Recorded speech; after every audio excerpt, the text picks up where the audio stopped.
শরীফের ভিতরে বলেছেন লাশ-শামসু ইয়ামবাগি লাহা আন তুদরিকাল কামারা ওয়ালাল লাইলু সাবিকুন নাহার ওয়া কুল্লুন ফি ফালাকি ইয়াসবাহুন। প্রবল জ্ঞানী হইবে যাহারা, আপন মনেতে বুঝিবে তাহারা, রাত্রি পারে না আগে যাইবার, দিনের স্থান করি অধিকার। চন্দ্র বাদে না সূর্যের গায়েতে, সূর্য পারে না চন্দ্রকে ধরিতে, যার যে স্থান বহাল রাখিয়া ভ্রমণ করিছে খোদাকে ডরিয়া। একটি নির্ধারিত সময় সীমা পর্যন্ত আপন আপন কক্ষপথে সব দৌড়াদৌড়ি করবে, কারো সাথে অ্যাক্সিডেন্ট হবে না কারো। ওয়াকুল্লুন ফি ফালাকি ইয়াসবাহুন, যা আছে মহাশূন্যে সব ঘুরতেছে। কে বলে? বলেন সবাই, কে বলছে? কোন সূরা? সূরা ইয়াসিন। আবার শুনুন, আল্লাহ পাক ফয়সালা দিচ্ছেন ঘোরে কেডা? শুধু সূর্য ঘোরে না, শুধু চন্দ্র ঘোরে না, আল্লাহ মহাশূন্যে যা রেখেছেন সব ঘুরতেছে, সবই সন্তরণশীল, সব গতিশীল। সুতরাং ফয়সালা তো আল্লাহর কাছ থেকেই নিতে হবে। পৃথিবী সৃষ্টি করেছেন, মানব গোষ্ঠী সৃষ্টি করেছেন এবং মানুষের প্রয়োজন মিটিয়েছেন। এই মানুষগুলিকে কে সৃষ্টি করেছে? মানুষ সৃষ্টির ব্যাপারেও দার্শনিকরা মানুষদেরকে বিভ্রান্ত করে। যা কলেজে বিশ্ববিদ্যালয়ে পড়ানো হয়, এই কোরআন শরীফ বিশ্ববিদ্যালয়ে পড়ানো হয়? হ্যাঁ হয়। কয়েকটা আয়াত, কয়েকটা সূরা পরীক্ষায় পাশ করার জন্য একটু একটু অপশনাল রেখে দেওয়া হয়েছে।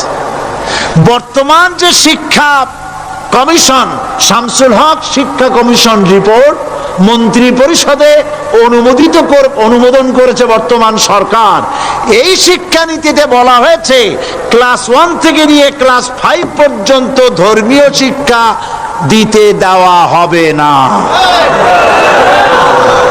তাহলে ক্লাস 5 পর্যন্ত যদি ধর্মীয় শিক্ষা না থাকে, তাহলে ক্লাস 6-7-এ ওঠার পর আলিফজাওরা বাজাবর বা আনাকুম জানাকুম ছেলেরা পড়বে? মেয়েরা পড়বে? আসল উদ্দেশ্য হলো ইসলাম থেকে জাতিকে দূরে সরাবার জন্য ষড়যন্ত্র। এই সরকারের প্রণীত শিক্ষানীতি আমরা মানি না।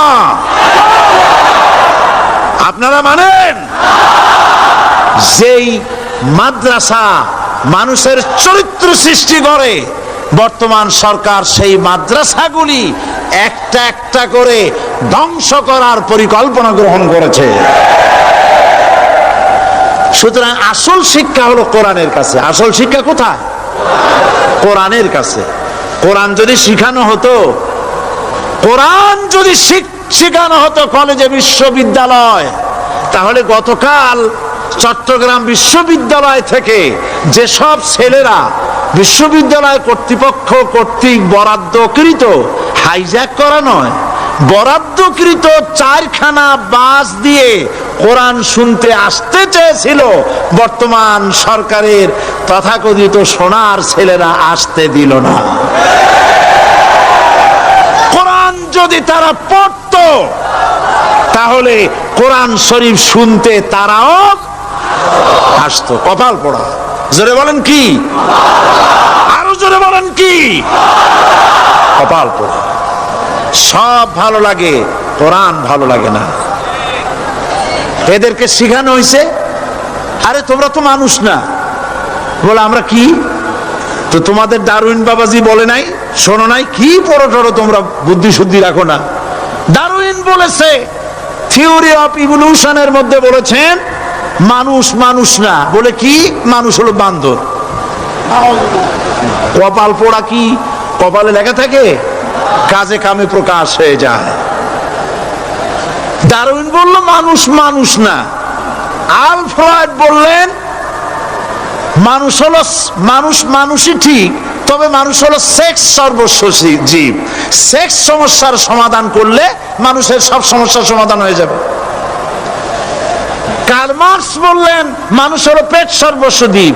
পেট সমস্যার সমাধান করে দিলে সব সমস্যা শেষ।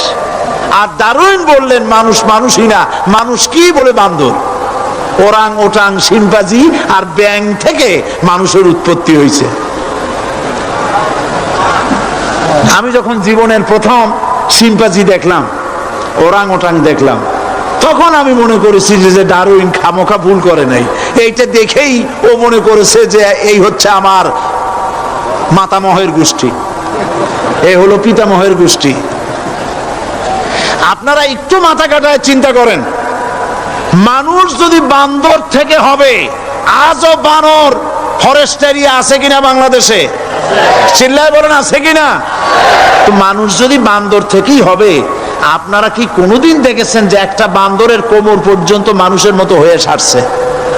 আর কিছুদিন গেলেই পুরো মানুষ হয়ে যাবে, গলা পর্যন্ত মানুষের মতো হয়ে গেছে, আর কদিন গেলেই মানুষ হয়ে যাবে। দেখছেন কখনো? আচ্ছা আপনারা বলেন, পাবদা মাছ আপনারা চট্টগ্রামে কি বলেন? পাবদাই বলেন। পাবদা মাছ দেখতে কি মাছের মতো লাগে? বোয়াল মাছের মতো। কোন পাগলে কি বলছে কথা যে বোয়ালের পূর্বপুরুষ পাবদা? পাবদাগুলি পুটি টুটি খাইয়ে খাইয়ে আস্তে আস্তে বোয়াল হয়ে গেছে, এ কথা কেউ বলে? আচ্ছা, শোলের যে ছোট সাইজ, শোল মাছ, গজাল মাছ, এর যে ছোট্ট সাইজ ভর্তা করে খায়, শুটকি বানায় খায়, ওগুলোর কি বলে? টাকি মাছ। এই টাকি মাছ দেখতে শোল মাছের মতো। কেউ পাগলকে আজ পর্যন্ত বলেছে যে শোল মাছের পূর্বপুরুষ টাকি, টাকিগুলা সার মার খাইয়া আস্তে আস্তে শৌলে পরিণত হয়ে গেছে? কেউ বলেছে? ডারউইন কয় বোতল খাইয়া যে এই মতবাদ লিখছে আল্লাহই ভালো জানে। যে বান্দরের থেকে মানুষ আবিষ্কার হয়েছে, নাউজুবিল্লাহ। এগুলি পড়ানো হয় কলেজে, বিশ্ববিদ্যালয়, তাই আমাদের সোনার ছেলেরা বান্দরামি করে। ওদের যদি পড়ানো হইতো তোমরা বান্দরের গোষ্ঠী নও, তোমরা মানুষ, মর্যাদা কার বেশি, বান্দরের না মানুষের? এ পৃথিবীর প্রথম মানুষকে আদম আলাইহিস সালাম। আদম হইছেন কি দিয়ে? মাটি দিয়ে। আল্লাহ রাব্বুল আলামিন যিনি মানুষ সৃষ্টি করেছেন, তিনি কোরআন শরীফের ভিতরে বলে দিয়েছেন, আমি প্রথমেই বলেছি, আপনারা লক্ষ্য করুন, এই কোরআন তাবিজের কিতাব নয়, এই কোরআন তদবিরের কিতাব নয়, ঝাড়ফুঁকের কিতাব নয়। কোরআন হলো পৃথিবীর মানুষের জন্য কোড অফ লাইফ, পূর্ণাঙ্গ জীবন বিধান। সবকিছু আল্লাহ পাক কোরআনের ভিতরে বলে দিয়েছেন, কোন জিনিস বাদ দেন নাই। আপনি আমি কেমনে সৃষ্টি হয়েছি, আল্লাহ পাক কোরআনের ভিতরে বলেছেন, ইন্না খালাকনাকুম মিন তুরাবিন সুম্মা মিন নুতফাতিন সুম্মা মিন আলাকাতিন সুম্মা মিন মুদগা। নিষ্প্রাণ মাটি দিয়ে তোমাকে উৎপন্ন করা হয়েছে, নিষ্প্রাণ মাটির উপাদান দিয়ে তোমাকে তৈরি করা হলো। মায়ের পেটের ভিতরে এক ফোঁটা নাপাক পানি জমাট রক্তে পরিণত হয়ে গেল, জমাট রক্ত আস্তে করে গোস্ত পিণ্ড হলো, গোস্ত পিণ্ডকে সুন্দর করে সাজায়া হাড্ডি গুড্ডি বানায়া স্ট্রাকচার তৈরি করে তার উপরে ফাকাসাউনাল ইযামা লাহমা, চামড়া দিয়ে গোস্ত দিয়া সাজায়া সুন্দর করে বানালাম। আল্লাহর পরিচয় শুনুন, আল্লাহ আমার কেমন আল্লাহ। মায়ের পেটের ভিতরে সন্তান বানায়া এরপরে যখন রূহ দেওয়া হয়েছে, ক্ষুধা লেগেছে, খাবারের প্রয়োজন হয়েছে, আল্লাহ রাব্বুল আলামিন ওই কচি বান্দা মায়ের পেটে বসে কি খাবে, সেজন্য তার মা চিন্তা করে নাই, বাবা চিন্তা করে নাই, সরকার চিন্তা করে নাই। আল্লাহ রাব্বুল আলামিন মায়ের মাসিক অসুখকে বন্ধ করে দিয়ে সন্তানের নাভির সাথে আর মায়ের নাভির সাথে তার লাগায়া, পাইপ লাগায়া মায়ের মাসিক অসুখের রক্তগুলি দিয়ে সন্তানকে বড় বানালেন। মুখ দিয়া এই রক্ত পান করালেন না, মুখটাকে পবিত্র রেখে দিলেন যাতে করে পৃথিবীতে আসার পর ওই মুখ দিয়া আল্লাহ রব্বুল আলামিনের জিকির করতে পারো। সন্তান মায়ের ভিতরে, পেটের ভিতরে বড় হলো। আল্লাহ রাব্বুল আলামিন বলেন, মাস দিন যখন পুরা হয়ে গেল, সুম্মা নুখরিজুকুম তিফলা, বাচ্চার আকারে পৃথিবীতে নিয়ে আসলাম। এখন খাবা কি? পৃথিবীতে যখন বাচ্চা এলো তখন তার পেটের সাথে যে সংযোগ ছিল মায়ের নাভির সাথে আর সন্তানের নাভির সাথে, সেই সংযোগ তার আর কি থাকলো? কি করা হলো? কেটে দেওয়া হলো। লক্ষ্য করুন, খাবারের জন্য একটি মাত্র পাইপ আল্লাহ লাগাইছিলেন, পৃথিবীতে সন্তান আসার সঙ্গে সঙ্গে পাইপটা কেটে দেওয়া হলো। এবার কি খাবে? আল্লাহ রাব্বুল আলামিন মায়ের বুক থেকে সন্তানের জন্য এবার সিঙ্গেল সিগন্যাল, তার জন্য সিঙ্গেল কোন লাইন যেটা ছিল কেটে দিয়া মায়ের বুক থেকে সন্তানের জন্য ডাবল লাইন আল্লাহ চালু করে দিলেন। এমন দুধ বানায় দিলেন যা শুধু খাবার নয়, শুধু ফ্রি ফুড ভ্যালু নয়, এই দুধের ভিতরে ক্যালসিয়াম, এর মধ্যে ভিটামিন, এর মধ্যে আয়রন, এর মধ্যে মেডিসিন। দুনিয়ার এই সন্তান ছিল ফি কারারিম মাকিন, সুরক্ষিত জায়গার ভিতরে ছিল, কোন পলিউশন সেখানে যেতে পারতো না, রোগের জার্ম সেখানে যেতে পারতো না। দুনিয়ায় এলো দূষিত আবহাওয়ার ভিতরে। এই সন্তানকে এখনই অ্যান্টিবায়োটিক খাওয়ালে পরে অসুবিধা হবে। আল্লাহ রাব্বুল আলামিন মায়ের দুধের ভিতরে ঔষধ দিয়া রোগের প্রতিষেধক বানায়া দিলেন। এ হলো আমার আল্লাহ। এ আমার কে? আল্লাহ। জোরে বলেন আল্লাহ। আল্লাহ। আল্লাহ রাব্বুল আলামিন মায়ের দুধ দিয়ে সন্তানকে বড় করলেন আর শোনায় দিলেন, খবরদার এই মায়ের সাথে, এই বাপের সাথে নাফরমানি করবি না। মা বাপের জন্য আমার কাছে দোয়া করবে, রব্বির হামহুমা কামা রাব্বায়ানি সগীরা। সবাই পড়েন আমার সাথে, রব্বির হামহুমা কামা রাব্বায়ানি সগীরা। আল্লাহ পাক শিখাই দিলেন বান্দারে আমার কাছে দোয়া করায়, আল্লাহ আমার মা বাপ আমাকে ছোটবেলায় যেভাবে স্নেহের কোলে লালন পালন করেছে, এইভাবে আমার মা বাপ তোমার রহমতের কোলে লালন পালন করো। মনে থাকবে ভাইরা? বলেন মনে থাকবে? প্রত্যেক নামাজের পরে মা বাবার জন্য দোয়া করবেন, বেঁচে থাকুক আর মরে যাক, দোয়া করবেনই। মনে থাকবে? রব্বির হামহুমা কামা রাব্বায়ানি সগীরা। আবার পড়েন, রব্বির হামহুমা কামা রাব্বায়ানি সগীরা।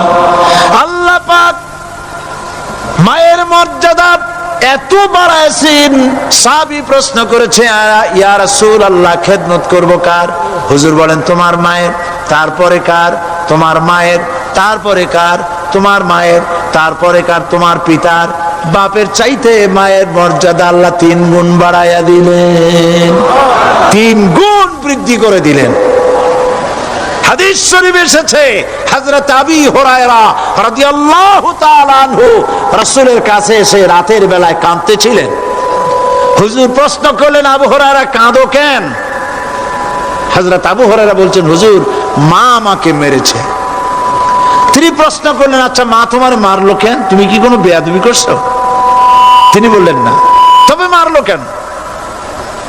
হযরত আবু হুরায়রা বলেন, ইয়া রাসূলুল্লাহ আপনার খেদমত থেকে বাড়ি ফিরতে আমার দেরি হয়ে গিয়েছিল।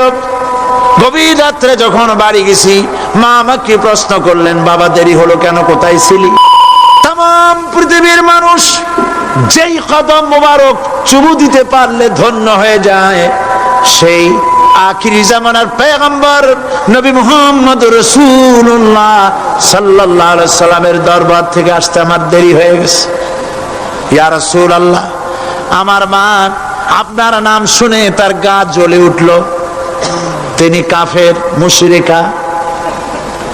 আপনার নাম শুনে অগ্নি শর্মা হয়ে আমাকে ধরে পিটানো আরম্ভ করলেন আর বললেন, আবু হুরায়রা, হয় মুহাম্মদ সাল্লাল্লাহু আলাইহি সাল্লামের বাড়ি ছাড়বি, নইলে আমার বাড়ি ছাড়বি, কি করবি বল। মার খেতে খেতে আমি বললাম, মা তোমার গায়ে যত শক্তি আছে আমারে মারো, তোমার বাড়ি শুদ্ধ তামাম দুনিয়াটা ছেড়ে দিতে পারি, মুহাম্মদ রাসূলুল্লাহর কদম মোবারক ছেড়ে দিতে পারি না। হুজুর, আমার মা গলা ধাক্কা মেরে আমাকে বের করে দিয়েছেন। হুজুর বলছেন, আবু হুরায়রা, মা তোমাকে মেরেছে আর আমার কাছে নালিশ করছো, আমি তোমার মায়ের কোনো বিচার করতে পারবো না।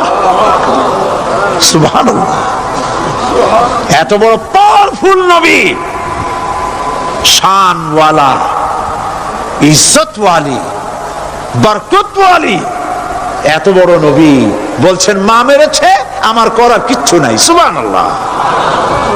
তোমার মা মুশরিকা হোক আর যাই হোক, তোমার মা। সুবহানাল্লাহ বলেন। আমার বন্ধুগণ, হযরত আবু হুরায়রা বলেন, ইয়া রাসূলুল্লাহ, মায়ের বিরুদ্ধে কোনো অভিযোগ নিয়ে আমি আপনার কাছে আসি নাই। হুজুর বললেন, কেন আসছো বলো খুলে।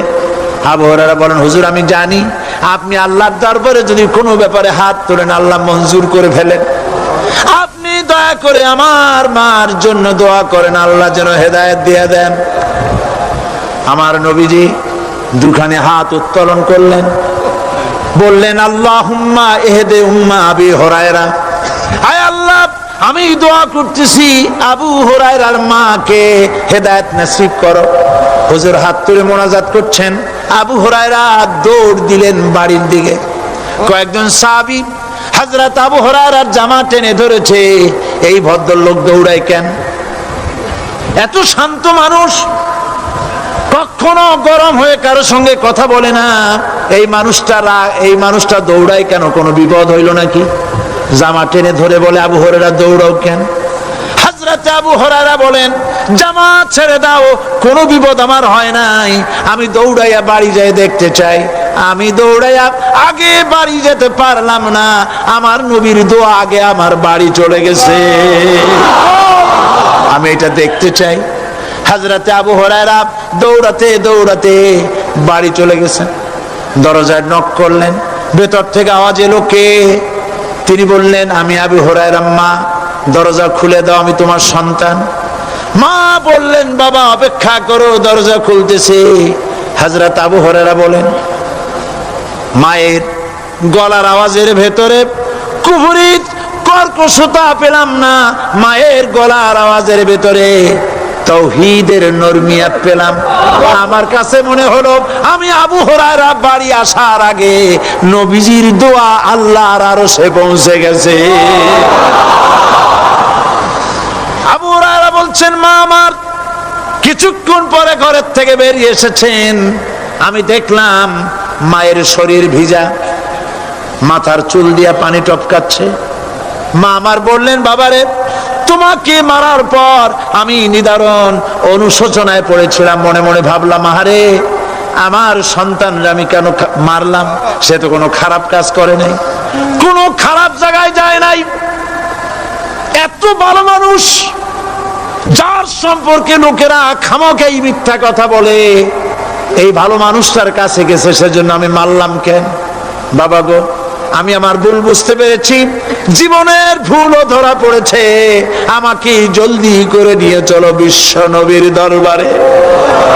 হযরত আবু হুরায়রার মা রাসূলুল্লাহর খেদমতে এসে ঘোষণা করলেন, আশহাদু আল্লা ইলাহা ইল্লাল্লাহু ওয়াহদাহু লা শারীকা লাহু ওয়া আশহাদু আন্না মুহাম্মাদান আবদুহু ওয়া রাসূলুহু। আমার ভাইয়েরা,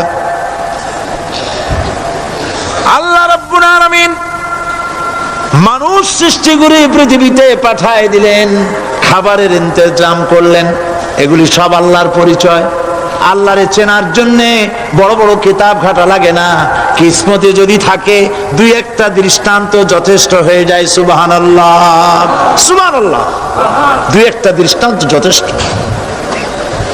আল্লাহ পাক সমস্ত সৃষ্টি জগৎকে তৈরি করলেন, সৃষ্টি করলেন, আর তাদের খাদ্যের ব্যবস্থা করলেন। কে করেছেন খাদ্যের ব্যবস্থা? খাদ্য দেন আল্লাহ। কিন্তু অহংকারী যারা, তারা বলে দেশের বাম্পার ফলনের জন্য সমস্ত কৃতিত্ব সরকারের। বলেন আস্তাগফিরুল্লাহ, বলেন নাউজুবিল্লাহ। এদের একজন বলছিল 3 বছর কিছু দিবার পারুম না।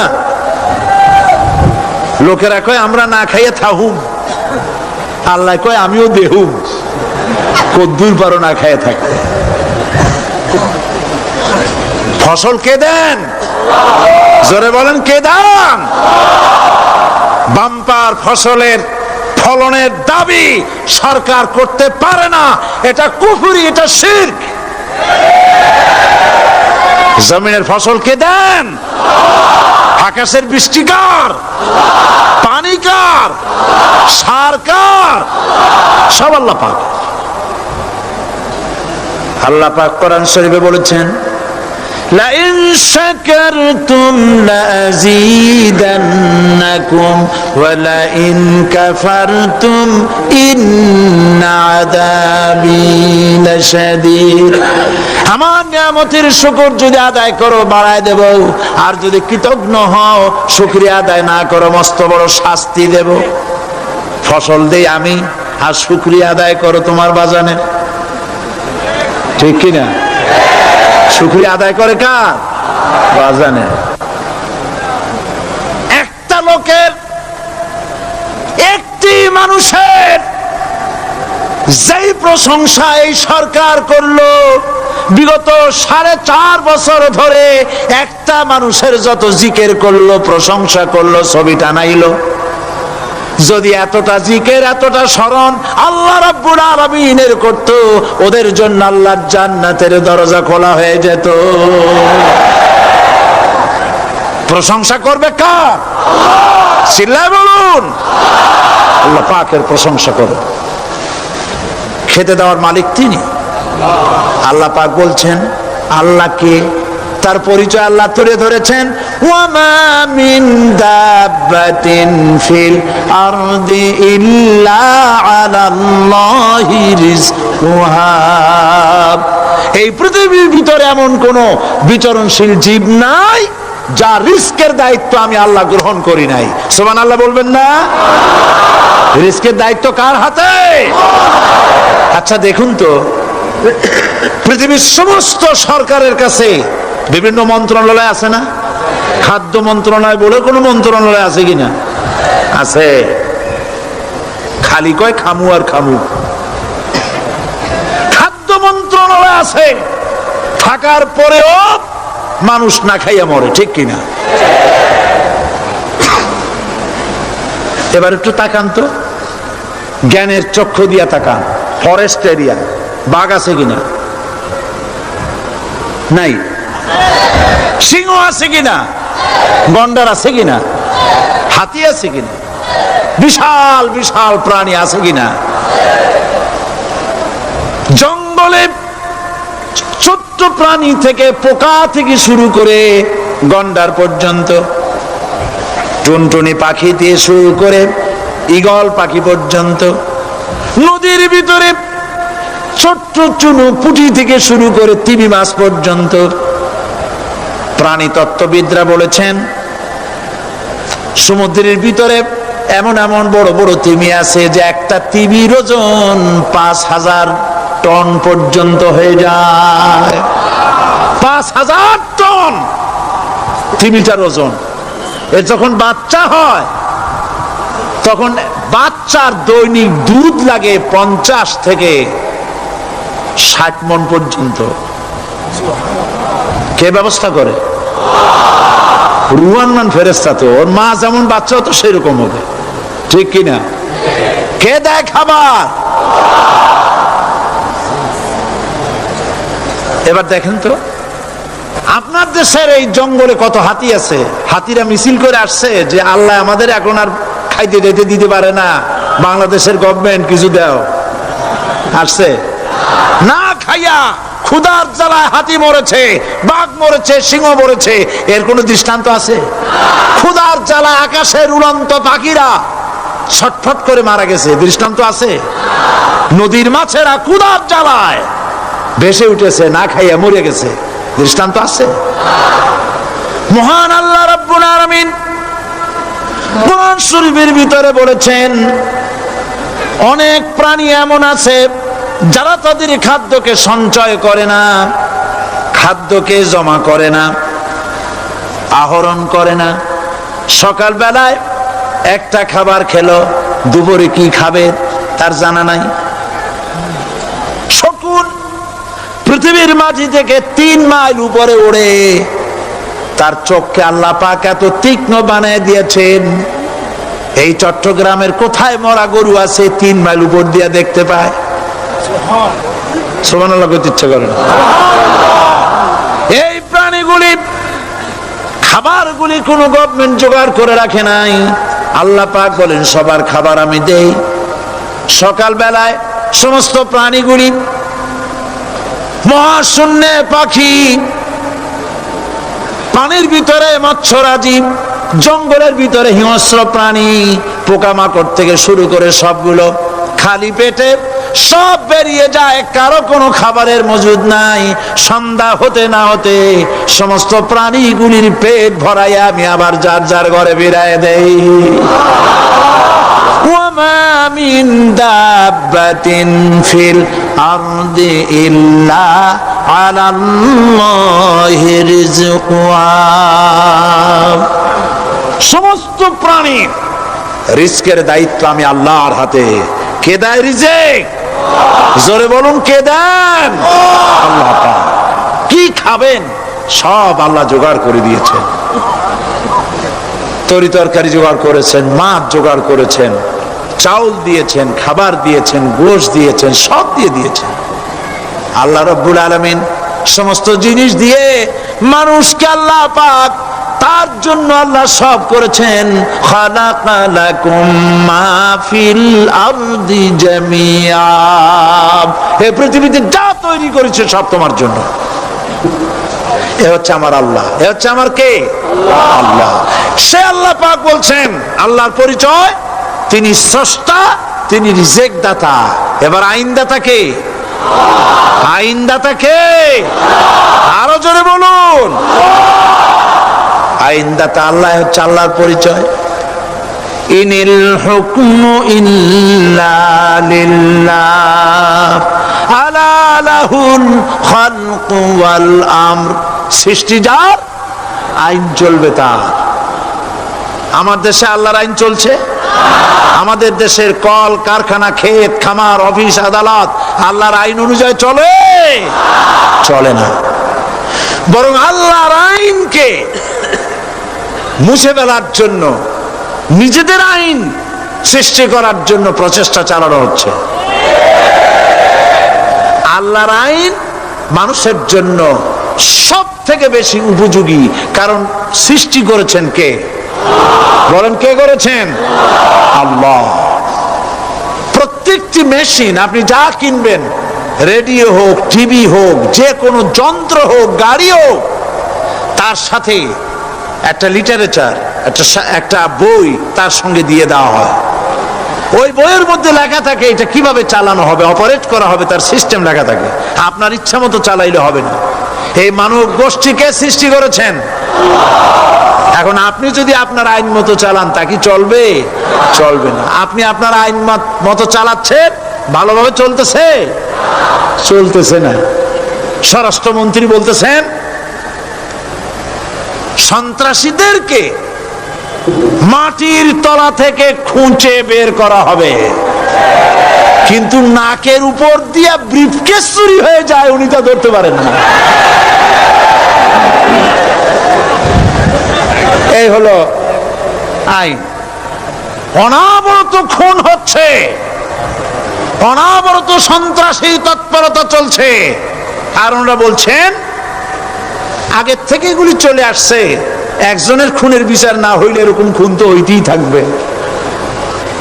তাহলে খুনকে, হত্যাকে, সন্ত্রাসকে সরকার জাস্টিফাইড করছে। নাউজুবিল্লাহি মিন যালিক। এই জন্য আইন হতে হবে আল্লাহর। আইন হতে হবে কার?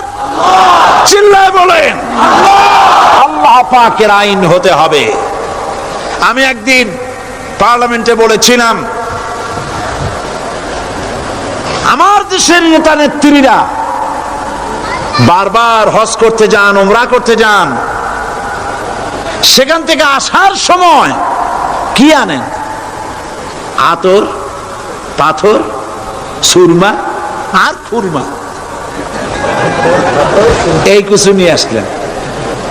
কিন্তু আমি বলেছি, আপনারা কি কিছু চোখে দেখেন না? পার্লামেন্টে এইভাবে বক্তৃতা করেছে, কিছু চোখে দেখেন না?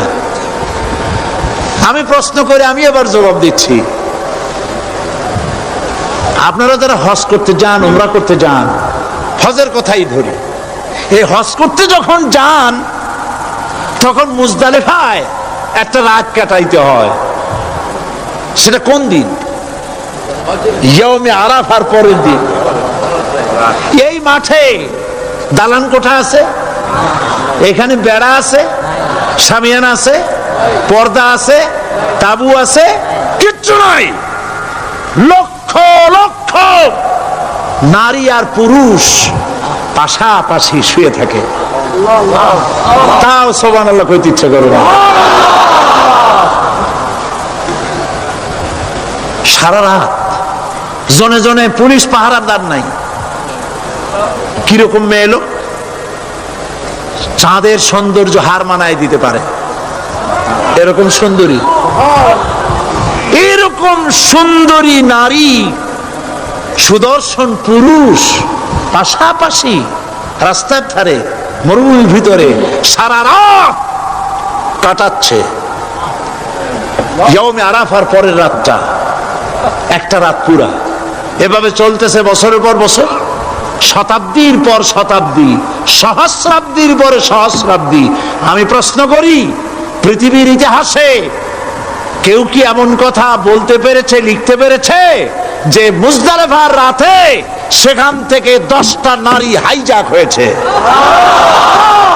5টা নারী লাঞ্ছিত হয়েছে? বলতে পারবে? গভীর রাত্রে পুরুষ সঙ্গী ছাড়া সুন্দরী রমণী, যুবতী রমণী একাকিনী নিজের ঘর ছেড়ে আল্লাহর ঘরে তাওয়াফ করতে আসে। তাওয়াফ সেরে তাহাজ্জুদের নামাজ পড়ে আল্লাহর কাছে মোনাজাত করে একা একা হাজার হাজার লাখো পুরুষের ভিতর থেকে আপন ঘরে ফিরে যায়। কারো বাবার হিম্মত নাই একবার তাকায়ছে তো রূপ উপভোগ করার জন্য, আবার তাকায়, অথবা তার আঁচল ধরে টান মারে। আছে ইতিহাস? কথা কন না কেন? সুন্দরী একটা মাইয়া মক্কা থেকে মদিনা থেকে পাওয়া যায় না, 15 দিন হয়ে গেছে। হয়েছে কখনো? এবার জবাব দেন, কেন হয় না? কেন হয় না? আমার দেশের মেয়েরা রাস্তা দিয়ে হাঁটতে পারে না। হাই স্কুল মেয়েদের, হাই স্কুল মেয়েদের কলেজ যখন ছুটি হয়, তথাকথিত সোনার ছেলেরা গেটের সামনে এতিমের মতো কাড়ায় থাকে। অনবরত হাইজ্যাক হচ্ছে, ধর্ষণের সেঞ্চুরি হচ্ছে। আর ওখানে হয় না কেন? ওখানে হয় না এই কারণে, এই কোরআনের আইন আল্লাহ রাব্বুল আলামিন যে আইন দিয়েছেন, ওখানে আইন বলবৎ আছে। আছে নাকি? আছে কিনা? কোন পুরুষ কোন নারীকে ধর্ষণ করেছে যদি প্রমাণিত হয়, সে যদি ফাহাদের ছেলে হয় আর ফাহাদের মেয়েও হয়, কোরআনের শাস্তি হলো পাথর মেরে উড়াইয়া দাও। তাকে জানিয়ে দেওয়া হবে রেডিও টিভির মাধ্যমে, জেনাকারের ব্যভিচারীর শাস্তি হবে। চতুর্দিকে হাজারো লোকেরা দাঁড়াবে, হাতে পাথর নিয়ে পাথর মেরে তাকে তার গোশত হাড্ডি বাতাসের সাথে উড়ায় দেবে। একজন মানুষ আর একজন মানুষকে খুন করলো, এই আসামি ধরা পড়ে গেল। কোরআনের শাস্তি হলো, যখন ধরা পড়বে প্রমাণিত হবে যেমন ভাবে হত্যা করেছে ওরেও হত্যা করো। এই দৃশ্য, এই আইন যদি বাংলাদেশে যদি এই আইন চালু হয়ে যেত, খুনের আসামি ধরা পড়েছে জেনার আসামি, প্রকাশ্য ময়দানে এলো, সাক্ষী প্রমাণে কোর্টে প্রমাণিত হলো সত্যি সে খুনি। এই বিশাল আউটার স্টেডিয়ামের মাঝখানে খুনি কি দাঁড় করাও, চতুর্দিকে হাজারো লাখো মানুষ থাকুক, রেডিও টিভির ক্যামেরা কার্যকর হবে, পত্র পত্রিকার সাংবাদিকরা আসবে, তরবারির আঘাতে খুনির কল্লাটা উড়ায় দাও, দেহটা নিঃসার হয়ে জমিনে পড়ে যাবে। এই দৃশ্য যারা দেখবে স্বচক্ষে, রেডিওতে, পত্র পত্রিকায়, আর 1 বছরের ভেতরে খুন করার হিম্মত কারো কলিজায় উঠবে? জেনাকারের পাথর মেরে উড়িয়ে দেওয়ার শাস্তি যদি চোখে কেউ দেখে, জেনা করার পুলক আর জাগবে? এটা নাম আল্লাহর আইন। এই আইন কার? এই আইন যতদিন পর্যন্ত বাংলার মানুষের, মুসলমানদের উপরে কার্যকরী না হচ্ছে, এই দেশে কার্যকরী না হবে, ততদিন পর্যন্ত হত্যা, ধর্ষণ, খুন বন্ধ হবে না। বন্ধ হবে। সুতরাং এই আইন হচ্ছে কার? আরো জোরে বলেন, আল্লাহ রাব্বুল আলামিন। মহান আল্লাহ রাব্বুল আলামিনের এই আইন অনুযায়ী যদি দেশ চলে, মানুষ শান্তি পাবে, চুরি বন্ধ হবে, ডাকাতি বন্ধ হবে, জেনা বন্ধ হবে, হত্যা ধর্ষণ বন্ধ হয়ে যাবে। নবীজি এমন একটি আইন চালু করে দিয়ে, কোরআনের বিধান চালু করে দিয়ে এমন একটা সমাজ চালু করেছিলেন, যেই সমাজ সম্পর্কে হুজুর নিজে বলেছেন, খায়রুল কুরুনে কারনি, সর্বশ্রেষ্ঠ যুগ হলো কার যুগ? আমার যুগ। সুবহানাল্লাহ বলেন। রাসূলের যুগ হলো সর্বশ্রেষ্ঠ যুগ। সেই কোরআন, সেই হাদিস আজও আছে না নাই? বলেন জোরে, আজও আছে না নাই? সেই কোরআন এবং সুন্নাহ দিয়ে দেশ শাসন হোক, এটা কি আমরা চাই? কারা কারা চাই? দু হাত উঁচু করে দেখা।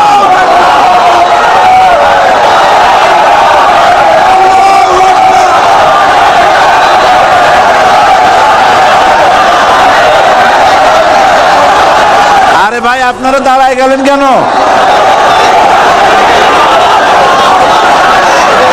বসেন বসেন। আমি তো একটা স্লোগান দিতে বললাম, হাত দেখতে চাইছি আমি, মাথা দেখতে চাই নাই। এই সুযোগে কোমরটা সোজা করে নিলেন। আচ্ছা বসেন, আর মহব্বতের সাথে জিকির করেন, লা ইলাহা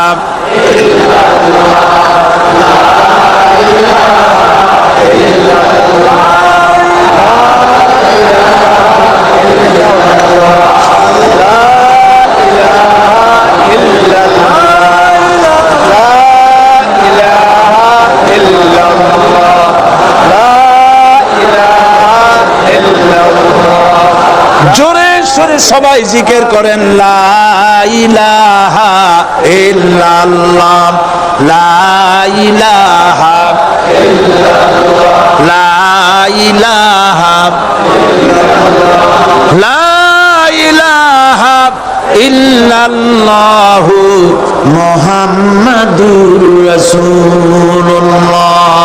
বসুন, আমরা মুনাজাত করব।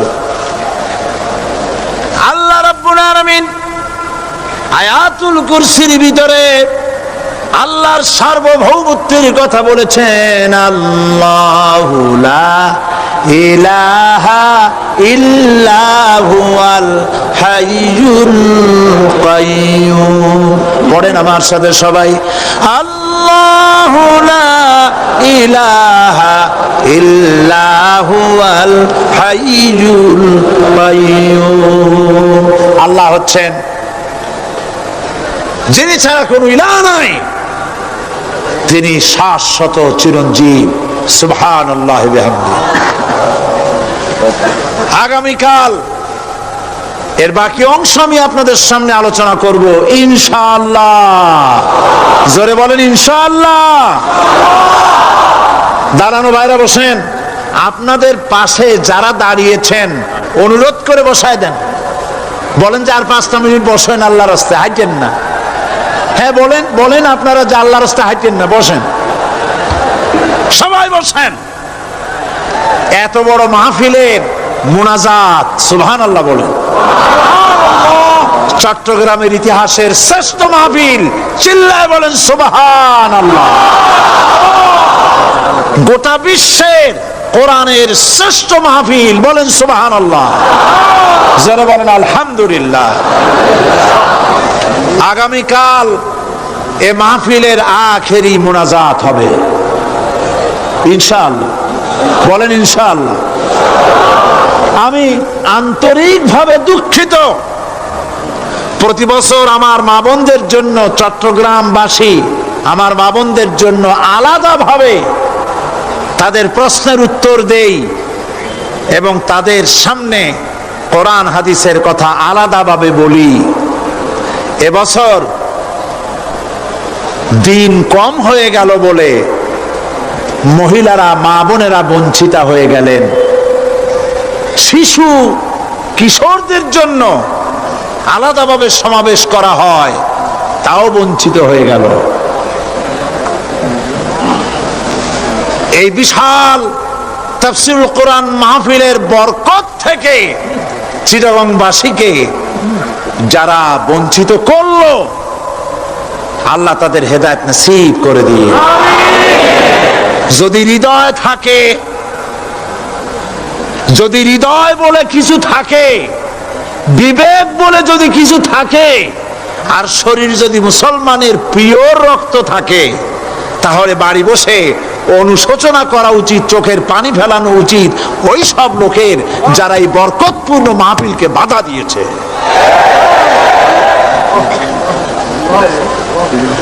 আর যাদের কলজার মধ্যে আল্লাহ মোহর মেরে দিয়েছে, এগুলোর তো হেদায়েত হবে না। যাদেরকে আল্লাহ পাক তৈরি করেছেন জাহান্নামের জন্য, ওদের কাছে মাহফিল অসহ্য, সহ্যই হবে না। নাউজুবিল্লাহ বলেন। চট্টগ্রামবাসীর জন্য তাফসীরুল কোরআন মাহফিল নিয়ামত। এই নিয়ামত কিয়ামত পর্যন্ত আল্লাহ টিকায় রাখুন, বলি আমিন। আগামীকালের আখেরি মোনাজাতে সমস্ত মুসলমান চতুর্দিক থেকে আল্লাহ পাকের নারা লাগাতে লাগাতে আসবেন।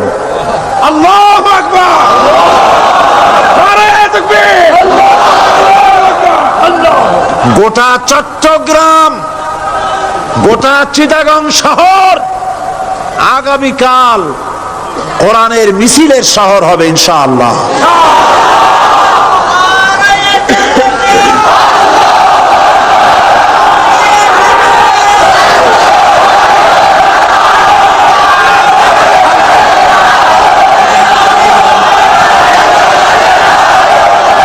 সকল ধন এবং সম্পদের মূল মালিক হচ্ছেন আল্লাহ পাক। সমস্ত ধন সম্পদের মালিক কে? আল্লাহ সুবহানাহু ওয়া তাআলা। কোরআনে কারীম বলছে, লিল্লাহি মা ফিস সামাওয়াতি ওয়া মা ফিল আরদ। আকাশ এবং জমিনের ভিতরে যা কিছু আছে সব কিছুর মালিকানা কার? জোরে বলেন কার? আল্লাহ রাব্বুল আলামিন হচ্ছেন এর একচ্ছত্র মালিক। সুতরাং বান্দাদের কাছে কিছুদিনের জন্য এগুলিকে আমানত রাখা হয়েছে। আমাদের ঘর আছে, বাড়ি আছে, ব্যবসা আছে, বাণিজ্য আছে, জায়গা আছে, জমিন আছে, গরু আছে, বাছুর আছে, এই সবগুলি কিছুদিনের জন্য আমাদের কাছে কি রাখা হয়েছে? আমানত। আমানতের মাল আপনি আপনার ইচ্ছা মতো খরচ করতে পারবেন না। আমানতের মাল কি ইচ্ছা মতো খরচ করা যায়? যায় না। আমানতের মালকে খরচ করতে হলে মূল মালিকের ইচ্ছা অনুযায়ী খরচ করতে হবে। মূল মালিককে আল্লাহ রাব্বুল আলামিন বলছেন, ইন্নাল্লাহা ইশতারা মিনাল মুমিনিনা আনফুসাহুম ওয়া আমওয়ালাহুম বিআন্না লাহুমুল জান্নাহ। আমি আমার মুমিনের জান এবং মালকে খরিদ করে নিয়েছি, বিনিময় জান্নাত দিয়ে দিয়েছি। তোমার কাছে যে জান আছে, মাল আছে, এটা তোমার নয়, এটা আমার আমানত তোমার কাছে। সুতরাং এই আমানত খরচ করতে হবে মূল মালিকের ইচ্ছা অনুযায়ী। সমাজের এক শ্রেণীর লোক প্রচুর বিত্তের মালিক হবে, সমাজের এক শ্রেণীর লোক প্রচুর বিত্ত এবং সম্পদের মালিক হয়ে ভোগ বিলাসের আনন্দের স্রোতে ভেসে যেতে থাকবে, নিজেকে ভাসিয়ে দেবে। আর এক শ্রেণীর লোক অনাহারে অর্ধাহারে কষ্ট করবে। এ বিধান ইসলামের নয়।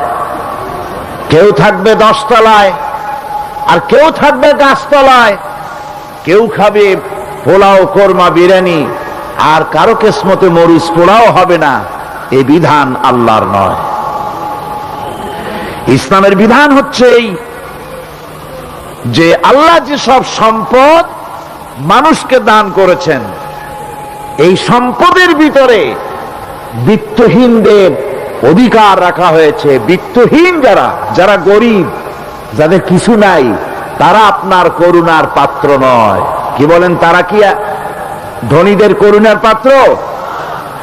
কোরআনে কারিমে আল্লাহ বলেন, ওয়াল্লাযীনা ফী আমওয়ালিহিম হাক্কুন লিস-সাইলি ওয়াল মাহরুম। ধনীদের সম্পদের ভেতরে গরিবদের, বিত্তহীনদের অধিকার রয়েছে। সে অধিকার আদায় করে দাও। দান করা এমনি দিয়ে দেওয়া এক জিনিস, গরিবদেরকে, বিত্তহীনদেরকে ইসলাম করুণার পাত্র বানায় নাই, বলেছে অধিকার। অধিকারটা বড় মজবুত কথা, এ কথার লোড আছে, ওয়েট আছে। আপনার আমার সম্পদের, অর্থাৎ যাদের বিত্ত আছে, বিত্ত সম্পদওয়ালা সম্পদশালী লোকেদের সম্পদের ভেতরে গরিবদের অধিকার রয়ে গেছে। সে অধিকার আদায় করতে হবে।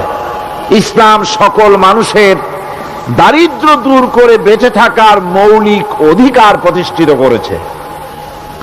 রাসূল করিম সাল্লাল্লাহু আলাইহি ওয়াসাল্লাম বলেছেন, লাইসা লি ইবনি আদম হাক্কুন সিওয়া হাযিহিল খিসাল, বাইতুন ইয়াসকুনুহু ওয়া সাওবুন ইউয়ারি আওরাতাহু ওয়া জালফাল খুবজ ওয়াল মা। আখরাজাহু তিরমিজি। তিরমিজি শরীফের হাদিসের ভেতরে এসেছে, রাসূল করিম সাল্লাল্লাহু আলাইহি ওয়াসাল্লাম বলেছেন, প্রত্যেকটি বনি আদমের তার বাস করার জন্য একটা গৃহ এবং লজ্জা ঢাকার জন্য, শীত নিবারণের জন্য তার বস্ত্র, আর ক্ষুধা মিটাবার জন্য তার পানি আর রুটি ইত্যাদির ব্যবস্থা করতে হবে। চাই সে মুসলমান হোক আর হিন্দু হোক আর খ্রিস্টান হোক, বনি আদম, আদমের সন্তান যে মানুষ, যে তার এই অধিকার ইসলাম প্রতিষ্ঠিত করেছে। আজ বলা হচ্ছে খাদ্য, বস্ত্র, বাসস্থান সমাধান দেবে অমুকরা তমুকরা, এরকমের স্লোগান হয় না? ওরা দিতে পারবে না, ওরা দিতে পারে নাই। খাদ্য, বস্ত্র, শিক্ষা, চিকিৎসা, বাসস্থানের গ্যারান্টি দিয়েছে কোরআন, দিয়েছে আল্লাহ রসুল জনাব মুহাম্মদ রাসূলুল্লাহ সাল্লাল্লাহু আলাইহি ওয়াসাল্লাম। ইসলাম অর্থনৈতিক নিরাপত্তার জন্য যে সব পন্থা অবলম্বন করেছে, সেটা হচ্ছে যে সমাজের কর্মক্ষম সকল ব্যক্তি রুজির জন্য পরিশ্রম করবে, কেউ বসে থাকতে পারবে না। এটা হচ্ছে ইসলামের নিয়ম, কেউ বসে থাকতে পারবে না। কোরআনে কারীম বলছে فَإِذَا قُضِيَتِ الصَّلَاةُ فَانتَشِرُوا فِي الْأَرْضِ وَابْتَغُوا مِنْ فَضْلِ اللَّهِ فَإِذَا قُضِيَتِ الصَّلَاةُ যখন তোমার নামাজ সম্পূর্ণ হয়ে গেল, ফান্তাশিরু ফিল আরদ ছড়িয়ে পড়ো আমার জমিনের উপরে, ওয়াবতাগু মিন ফাদলিল্লাহ আর আমার অনুগ্রহ অনুসন্ধান করো। রুজি কামানো কোনো খারাপ জিনিস না। কেউ মনে করে সারাদিন বসে বসে আল্লাহর জিকির করব, কেউ দুনিয়াটারে ঝামেলা মনে করে জঙ্গলে চলে যেতে চায়। এটা নিয়ম না। আপনি বসে থাকতে পারবেন না, আপনার কাজ করতে হবে। রুজি কামাই করাটাকে কোরআনে কারিমে এতটা সম্মান দিয়েছে, যেটাকে ফজলুল্লাহ বলা হয়েছে। ফজলুল্লাহ এটা আল্লাহর অনুগ্রহ, সুবহানাল্লাহ বলেন। এটাকে ফজলুল্লাহ বলা হয়েছে, এটা জিনাতুল্লাহ বলা হয়েছে। আপনি যে কাপড় চোপড় ব্যবহার করেন, এই কাপড় চোপড়ের ব্যাপারে আল্লাহ পাক প্রশংসা করেছেন, কাপড় চোপড় সুন্দর পরতে বলেছেন। তারপরে রুজি রোজগার হালাল করতে বলা হয়েছে, এবং রুজি কামাবার ব্যাপারে হালাল ভাবে রুজি কামাবার জন্য ইন্সপিরেশন দেওয়া হয়েছে কোরআন এবং হাদিসে। রাসূল করিম সাল্লাল্লাহু আলাইহি ওয়াসাল্লাম বলেছেন, আল কাসিবু হাবিবুল্লাহ, সহস্তে যে উপার্জন করে সে আল্লাহর বন্ধু। যে ব্যক্তি ঠেলা গাড়ি চালায়, কুলি মজুর রিকশা চালায়, নিন্দা নাই, তাকে নিন্দা করা যাবে না। রিকশাওয়ালাও একটা গুরুত্বপূর্ণ দায়িত্ব পালন করছে। কুমার, কামার, তাঁতি, জেলে, ধোপা, নাপিত সবাই কাজ করছে। প্রত্যেক কাজের সম্মান ইসলাম দেয়, সুবহানাল্লাহ কোন। সমস্ত কাজের সম্মান আছে, শুধুমাত্র সম্মান নাই চুরির কাজের, ডাকাতির কাজের, সন্ত্রাসের কাজের, চাঁদাবাজির কাজের, মাস্তানির কাজের। এই সব কাজ নিন্দনীয় এবং এই সব কাজ নিতান্ত বাজে কাজ। এ কাজের কোনো সম্মান নাই। সম্মান হচ্ছে নিজের হাতে কামাই করে সারা দিনে এক মুঠো খাবারও যদি খান, আপনার খাবারের চাইতে হালাল খাবার কারো হতে পারে না। আল্লাহর বন্ধু সোজা কথা না। আল কাসিবু হাবিবুল্লাহ, সহস্ত উপার্জনের এত বরকত। সেজন্য অর্থনৈতিক নিরাপত্তার জন্য সমাজের প্রত্যেকটি কর্মক্ষম লোককে কাজ করতে হবে। কি করতে হবে? নামাজ পড়া হয়ে গেছে, এখন আর বসে থাকা চলবে না। নেমে পড়ুন কাজের জন্য, আল্লাহর অনুগ্রহ অনুসন্ধান করুন। এরপরে আল্লাহ পাক বলছেন, আমার অনুগ্রহ রুজি কামাও, আর রুজি কামাবার সময় আযকুরুল্লাহ যিকরান কাসীরা লাআল্লাকুম তুফলিহুন। আর জিকির করবা আমার বেশি, আমার জিকির করবা। বলা হচ্ছে রুজি অনুসন্ধান করো, আর বলা হচ্ছে আমার জিকির করো। তো জিকির আর রুজি সন্ধানের ভিতরে সামঞ্জস্য কি? সামঞ্জস্যটা হচ্ছে এই যে আপনি যখন উযকুরুল্লাহ কাসীরান, আপনাকে বেশি করে জিকির করতে হবে। জিকির মানে কি? স্মরণ করা। জিকির মানে কি? স্মরণ করা। আল্লাহকে স্মরণ করেন। রুজি যখন কামাতে যাবেন স্মরণ করবেন কারে? চিল্লায় কোন কারে? আপনি রুজি কামাবার জন্য চাকরি করতেছেন, অফিসে বসে যদি আল্লাহ রাব্বুল আলামিন আপনার স্মরণে থাকে, তাহলে ঘুষ খাওয়া আপনার জন্য সম্ভব হবে না। কথা ঠিক কিনা? আল্লাহ পাক বলছেন, রুজি কামাবার জন্য তুমি যে পরিশ্রম করবে, ওই পরিশ্রমের সময় বেশি বেশি জিকির করো, আমারে স্মরণ রাখো।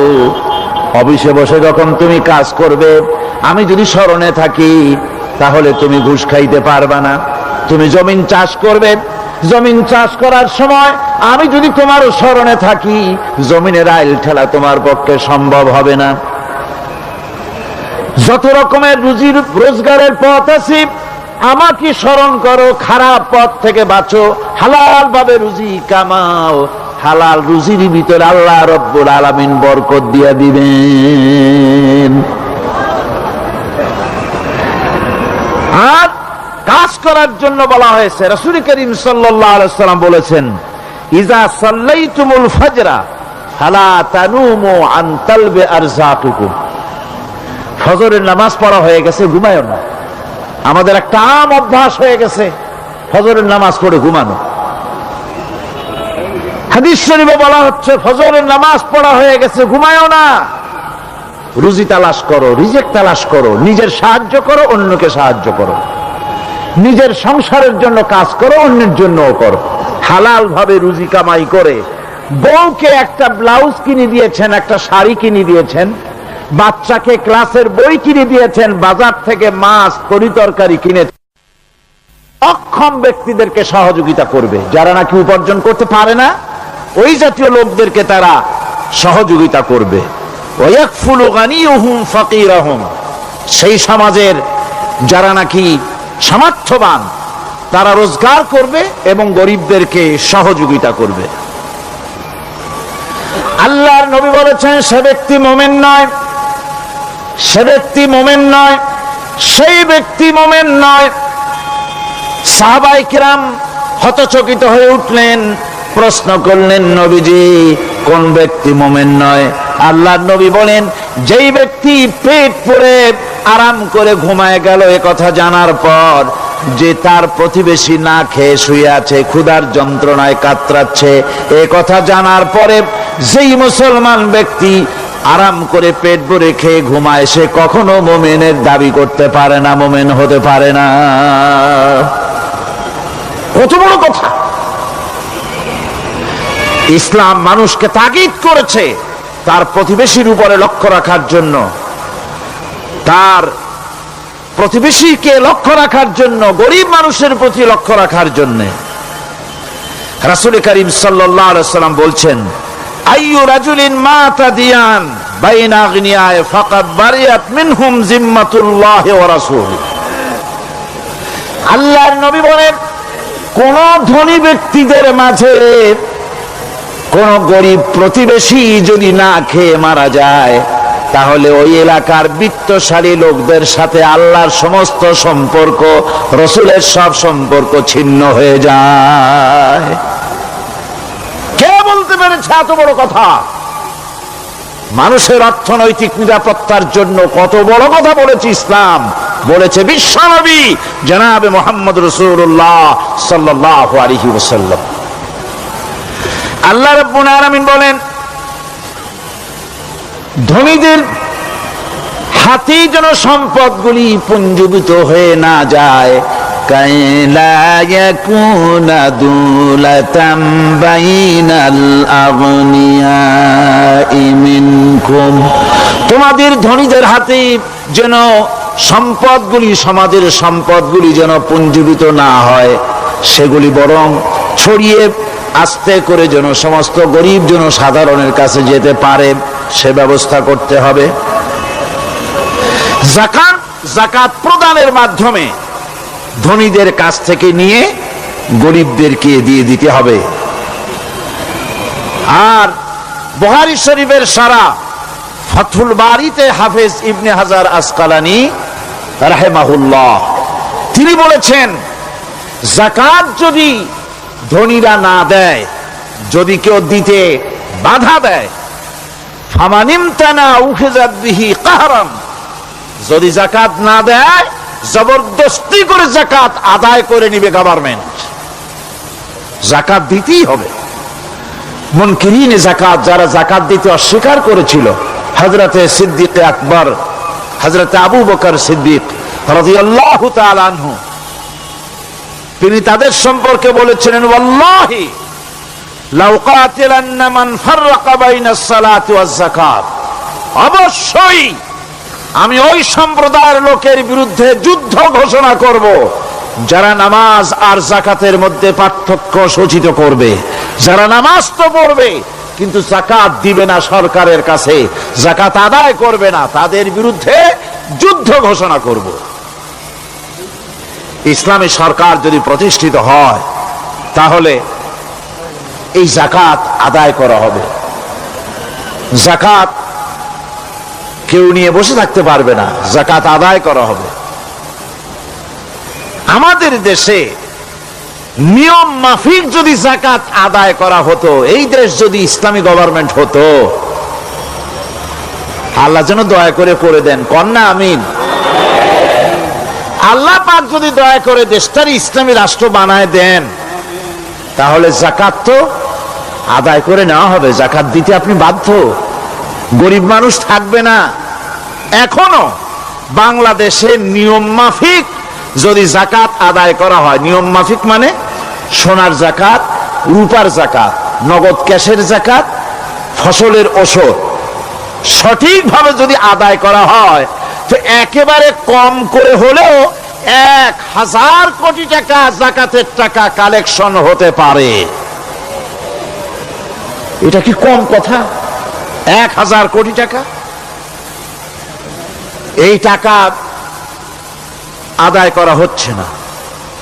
এই টাকা আদায় না করার কারণে যে শূন্যতার সৃষ্টি হচ্ছে, এই ভ্যাকুয়ামকে পূর্ণ করার জন্য এগিয়ে এসেছে 7 সমুদ্র 13 নদীর উপর থেকে এনজিওরা। এনজিওরা এসে আমাদের দেশে, সব এনজিও খারাপ আমি তা বলি না, বহু এনজিও আছে যারা এদেশের উন্নয়নের, আর্থসামাজিক উন্নয়নের জন্য তারা প্রচেষ্টা করছে। রাস্তাঘাট, স্কুল, কলেজ, চিকিৎসা ইত্যাদির দিকে কাজ করছে। যতগুলি এনজিও আমাদের দেশে আছে, তার ভিতরে 52টা এনজিও গোনা বাছা যারা ইসলামের প্রকাশ্য দুশমন, আর এর শীর্ষ স্থানে আছে ব্রাক।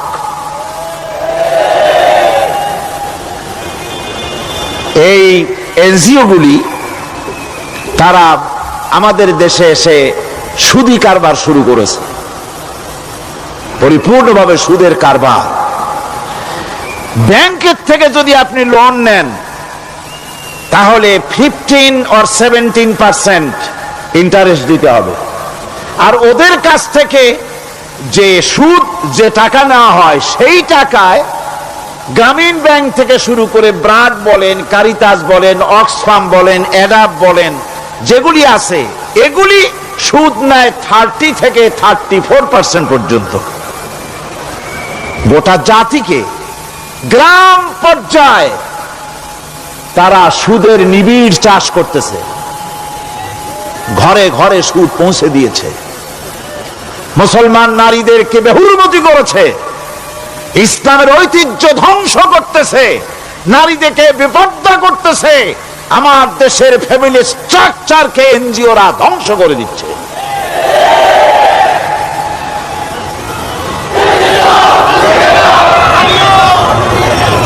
সুতরাং এনজিওরা এই সুযোগটা পেত না। যদি যাকাত কালেকশন করা হতো, আর যাকাত দিয়ে, যাকাত যেসব জায়গায় খরচ করতে হয়, সেই খরচ করার জায়গাগুলিতে সঠিকভাবে যদি ব্যয় করা হতো, এই অবস্থা হতো না। বাংলাদেশে সম্পদের অভাব নাই। যারা বলে বাংলাদেশ গরিব, আমি তাদের সাথে একমত নই। আক্ষরিক অর্থে বাংলাদেশ গরিব নয়, বাংলাদেশে সম্পদ আছে। বাংলাদেশে যে জিনিসটার অভাব, সেটা হচ্ছে ইনসাফ ভিত্তিক বন্টনের অভাব। এখানে কেউ তো 1000 বিঘা জমির মালিক, বিঘা বোঝেন না কি কন আপনারা? কানি। কেউ তো 1000 কানির মালিক, আর কারো তো রান্নাঘর উঠাবার জায়গা নাই। কথাটা ঠিক কিনা? কেউ তো শত শত কোটি টাকা, কত কোটি টাকা যে আছে তা হিসাব করে মাসখানেক লাগবে, গুনিয়া খুলেইতে পারবে না। আর কারো তো একটা ট্যাবলেট কেনার পয়সা নাই। সুতরাং আমার দেশে যেভাবে গরিব বলা হয়, আক্ষরিক অর্থে ওইভাবে আমার দেশ গরিব নয়। আমাদের দেশে সম্পদ আছে, বহুত জমি অনাবাদি ফেলে রাখা হয়েছে। রাসূল করিম সাল্লাল্লাহু আলাইহি ওয়াসাল্লাম বলেছেন, সেই ব্যক্তির জমিন রাখার অধিকার নাই যে ব্যক্তি তা চাষের আওতায় না আনে। আছে না বহুত জমি পড়িয়া? আবাদযোগ্য জমি আমাদের দেশে আছে যা, তার 2,40,00,000 একর। আমাদের ভূমি সম্পদ রয়েছে, বনজ সম্পদ যা আছে সেটা হচ্ছে 32,53,860 একর জুড়ে বিরাট বনজ সম্পদ আমাদের আছে। ভূমি সম্পদ আছে, বনজ সম্পদ আছে, আমাদের রয়েছে পানি সম্পদ। প্রায় 250 নদী, 3,600 বর্গ মাইল জুড়ে নদীগুলো প্রবাহিত আছে। আমাদের পানি সম্পদ আছে, আমাদের গ্যাস সম্পদ আছে, যে গ্যাস অন্তত 100 বছর চলতে পারে। প্রত্যেক বাড়িতে বাড়িতে গ্যাসের সংযোগ দিলেও 100 বছরে ফুরাবে না। আলহামদুলিল্লাহ কইতে ইচ্ছা করে না? জোরে কোন আলহামদুলিল্লাহ। আমাদের গ্যাস সম্পদ রয়েছে, আমাদের মৎস্য সম্পদ আছে, পশু সম্পদ আছে, কৃষি সম্পদ আছে, আরো রয়েছে বিপুল জনশক্তি। জনশক্তিকে আজ সবচাইতে বার্ডেন মনে করা হয়। জনশক্তিকে বলা হয় বাংলাদেশের সবচাইতে বড় সমস্যা, জনশক্তি সমস্যা। এটা হচ্ছে যে সরকার আসে তারই ভূতে পায়, যে যায় লঙ্কা সে আর মানুষ হালে ফেরে না, মানুষগুলি তার জন্য জ্বালা। অথচ এই মানব শক্তি হচ্ছে শ্রেষ্ঠ শক্তি। ইউনিভার্সিটি জনমের মতো না বাড়াইয়া, এখন তো ইউনিভার্সিটি দাবি করতেছে সকলে, গ্রামে গঞ্জে থানায় রান্নাঘরে সব জায়গায় কয় আমাদের ইউনিভার্সিটি দাও। আর ইউনিভার্সিটির ফজিলত কি তা তো আমরা দেখতেইছি। এর থেকে বেশি করে পলিটেকনিক ইনস্টিটিউট, ভোকেশনাল ইনস্টিটিউট ইত্যাদি যদি বানানো হতো, ভিক্ষার হাতকে কর্মীর হাতে যদি পরিণত করা যেত, মানুষগুলিকে যদি কর্মক্ষম করা যেত, তাদেরকে যদি মডার্ন টেকনোলজি যদি শিক্ষা দেওয়া যেত, তাহলে এই মানব শক্তি রপ্তানি করে বা পৃথিবীর বিভিন্ন দেশ থেকে মূল্যবান বৈদেশিক মুদ্রা অর্জন করা যায়। সেটা না করে মানুষ হইছে জ্বালা, জনমের মতো এদেরকে মারো। এটা হচ্ছে ট্রেনের 3rd ক্লাস প্যাসেঞ্জার্স মেন্টালিটি। সেটা কিরকম? সেটা হচ্ছে ট্রেনে যখন মানুষ চলে 3য় শ্রেণীতে, একবার উঠে বসলে সে অন্যের জন্য জায়গা ছাড়ে না। জায়গা খালি আছে, আর একজন আসে বললে ভাই আমার একটু বসতে দাও, কয় না ভাই এখানে লোক আছে। আসলে কিন্তু লোক নাই। আপনি যদি বলেন যে সেই লোক আসলে আমি জায়গা ছেড়ে দেবো, ততক্ষণ তো বসি। আপনি বসলেন, এরপরে আপনি তো বুঝছেন যে লোকটা ফাঁকি দিছে, ওই চিন্তা আপনার মধ্যেও ঢুকবে। আর একজন আসবে, বসার জায়গা আছে, আপনি বলবেন না এখানে জায়গা নাই।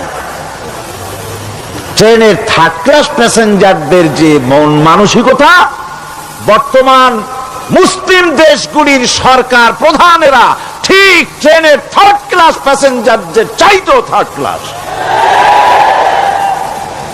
মানব শক্তিকে কাজে লাগাবার চিন্তা না করে উল্টা চিন্তা তারা করছেন। এত সম্পদ থাকা সত্ত্বেও বাংলাদেশ আজ যে অভাব সৃষ্টি হয়েছে তা কৃত্রিম, এবং তা সৃষ্টি হয়েছে এটা এর একমাত্র দায়ী এর জন্য রাজনৈতিক ষড়যন্ত্র। রাজনৈতিক ষড়যন্ত্রের কারণেই এই অভাব সৃষ্টি হয়েছে। গোড়া থেকেই আমাদের দেশটি ষড়যন্ত্রের শিকার। প্রথমে ব্রিটিশ বেনিয়ারা 200 বছর পর্যন্ত গোলামির জিনজির পরিয়ে দিয়েছে। 200 বছর গোলামির পর দ্বিজাতি তত্ত্ব এবং মুসলিম সংখ্যাগরিষ্ঠতার ভিত্তিতে 47-এর আজাদি, তারপর পশ্চিমাদের শোষণ বঞ্চনা থেকে মুক্তি লাভের জন্য 71-এর আজাদি, এরপরে দেশের 90% হচ্ছে মুসলমান। 90% কারা? চিল্লায় বলেন না কারা? পৃথিবীর এই দ্বিতীয় বৃহত্তম মুসলিম জনগোষ্ঠীকে খ্রিস্টান আর ইহুদিরা তারা চেয়েছে জনগণকে খ্রিস্টান বানাতে, আমাদের দেশের জনগণকে তারা চায় খ্রিস্টান বানাতে। যারা কমিউনিস্ট তারা চায় আমাদেরকে নাস্তিক বানাতে। আর পার্শ্ববর্তী দেশের পেইড এজেন্ট যারা আমাদের দেশে আছে তারা চায় পৃথিবীর নিকৃষ্টতম কুফরি মতবাদ, ধর্ম নিরপেক্ষ মতবাদের মাধ্যমে গোটা জাতিকে ধর্ম থেকে দূরে সরিয়ে দিতে চায়। সুতরাং এই ষড়যন্ত্রের শিকার হয়ে আছে বাংলাদেশ। বাংলাদেশের এই আর্থসামাজিক প্রেক্ষাপটে ইসলামের বিধান ছাড়া, আল্লাহর দেওয়া বিধান ছাড়া এর কোনো মুক্তি নাই, এর নাজাতের কোনো পথ নাই। আল্লাহ রসুল ক্ষমতা আরোহণ করলেন, রাষ্ট্রের মালিক হলেন, প্রেসিডেন্ট হলেন। রাসূলুল্লাহ কি হলেন? আল্লাহর নবী প্রেসিডেন্ট হলেন। সমাজের গরিব দুঃখীদের ব্যাপারে নবীজি বললেন, মান তারাকা মালান ফালওয়ারাসাতিহি ওয়া মান তারাকা দিয়ান আও কুল্লা ফালিয়াতিনি ফাইন্না মাওলাহু, রাওয়াহুল বুখারী। নবীজি বলেন, যে ব্যক্তি মারা গেল, মরে যাওয়ার পর তার যে সম্পদ থাকবে, এই সম্পদগুলি সে যে সন্তান, স্ত্রী, পুত্র যাদের রেখে গেছে তা তাদের জন্যে। আর যদি সে ঋণগ্রস্ত, যদি ঋণ অবস্থায় সংসারকে রেখে যে থাকে, তাহলে তার ঋণের বোঝা, ঋণের পরিশোধের দায়িত্ব আমি মুহাম্মদ সাল্লাল্লাহু আলাইহি ওয়াসাল্লাম নিয়ে নিলাম। সমাজের যার কোনো অভিভাবক নাই, তার অভিভাবক আমি মুহাম্মদ সাল্লাল্লাহু আলাইহি ওয়াসাল্লাম। যার কোনো অভিভাবক নাই, সে যেন আমার কাছে চলে আসে। ইসলামী রাষ্ট্র এই বিধান পেশ করেছে। এর চাইতে সুন্দরতম বিধান পৃথিবীতে আর কেউ দিতে পারে নাই। সেজন্যে সেই সমাজে চুরি বন্ধ হয়েছে, ডাকাতি বন্ধ হয়েছে, জেনা বন্ধ হয়েছে, সব বন্ধ হয়ে গিয়ে সুন্দর একটি সমাজ প্রতিষ্ঠিত হয়েছিল। আর রাসূল বলেছিলেন, খাইরুল কুরুনে কারনি, সর্বশ্রেষ্ঠ যুগ হলো আমার যুগ। সুবহানাল্লাহ বিহামদিহি। মানুষ দরজা খুলে ঘুমায়েছে, কারো ক্ষুধার কষ্ট নাই, পড়ার কষ্ট নাই, খাবারের চিন্তা নাই, চুরি ডাকাতির ভয় নাই, ভয় মুক্ত। ওই যে গতকাল বলেছিলাম, যেমন একটা সমাজ আসবে, খাব্বাব চিন্তা করো না, আমি কসম করছি এমন একটা সমাজ প্রতিষ্ঠিত হবে যেই সমাজে চুরি, ডাকাতি, জেনা, ব্যভিচার, হত্যা, ধর্ষণ কোনো ভয় থাকবে না। লা ইয়াখাফু ইল্লাল্লাহ, আল্লাহ ছাড়া কারো কোনো ভয়, মনের ভিতরে ভয় থাকবে না। ওয়ালাকিন্নাকুম তাস্তাজিলুন, তোমরা বড্ড তাড়াহুড়ো করতেছো, বেসবর হচ্ছো, সবর করো, তাড়াহুড়ো করো না। এমন সমাজ আসবে। রাসূলুল্লাহ এরকম একটা সমাজ গোটা পৃথিবীবাসীকে উপহার দিতে পেরেছিলেন না পারেন নাই? পেরেছিলেন কিনা? সেই কথাই আল্লাহ রাব্বুল আলামিনের কথার সঙ্গে বার মিলান। লাইসাল বিররা আন তুওয়াল্লু বুজুহাকুম কিবালাল মাশরিকি ওয়াল মাগরিব, পূর্ব পশ্চিমে কত মাথা ঘুরালে, চেহারা ঘুরালে এটাই কিন্তু তোমার পুণ্যবান হওয়ার জন্য, নেককার হওয়ার জন্য যথেষ্ট নয়। বরং যথেষ্ট হলো আল্লাহর প্রতি ঈমান আনো, কিতাবের প্রতি, পরকালের প্রতি, ফেরেশতার প্রতি, নবীদের পরে ঈমান আনো। আর আল্লাহর মহব্বতে, আল্লাহর প্রেমে উদ্বুদ্ধ হয়ে আর একটা বড় কাজ করো, সেটা হলো ওয়াতাল মালা আলা হুব্বিহি যাবিল কুরবা ওয়াল ইয়াতামা ওয়াল মাসাকিন ওয়াবনাস সাবিল والسائلين وفي الرقاب وقام الصلاة وآتى الزكاة والموفون بعهدهم إذا عاهدوا والصابرين في البأساء والضراء وحين البأس أولئك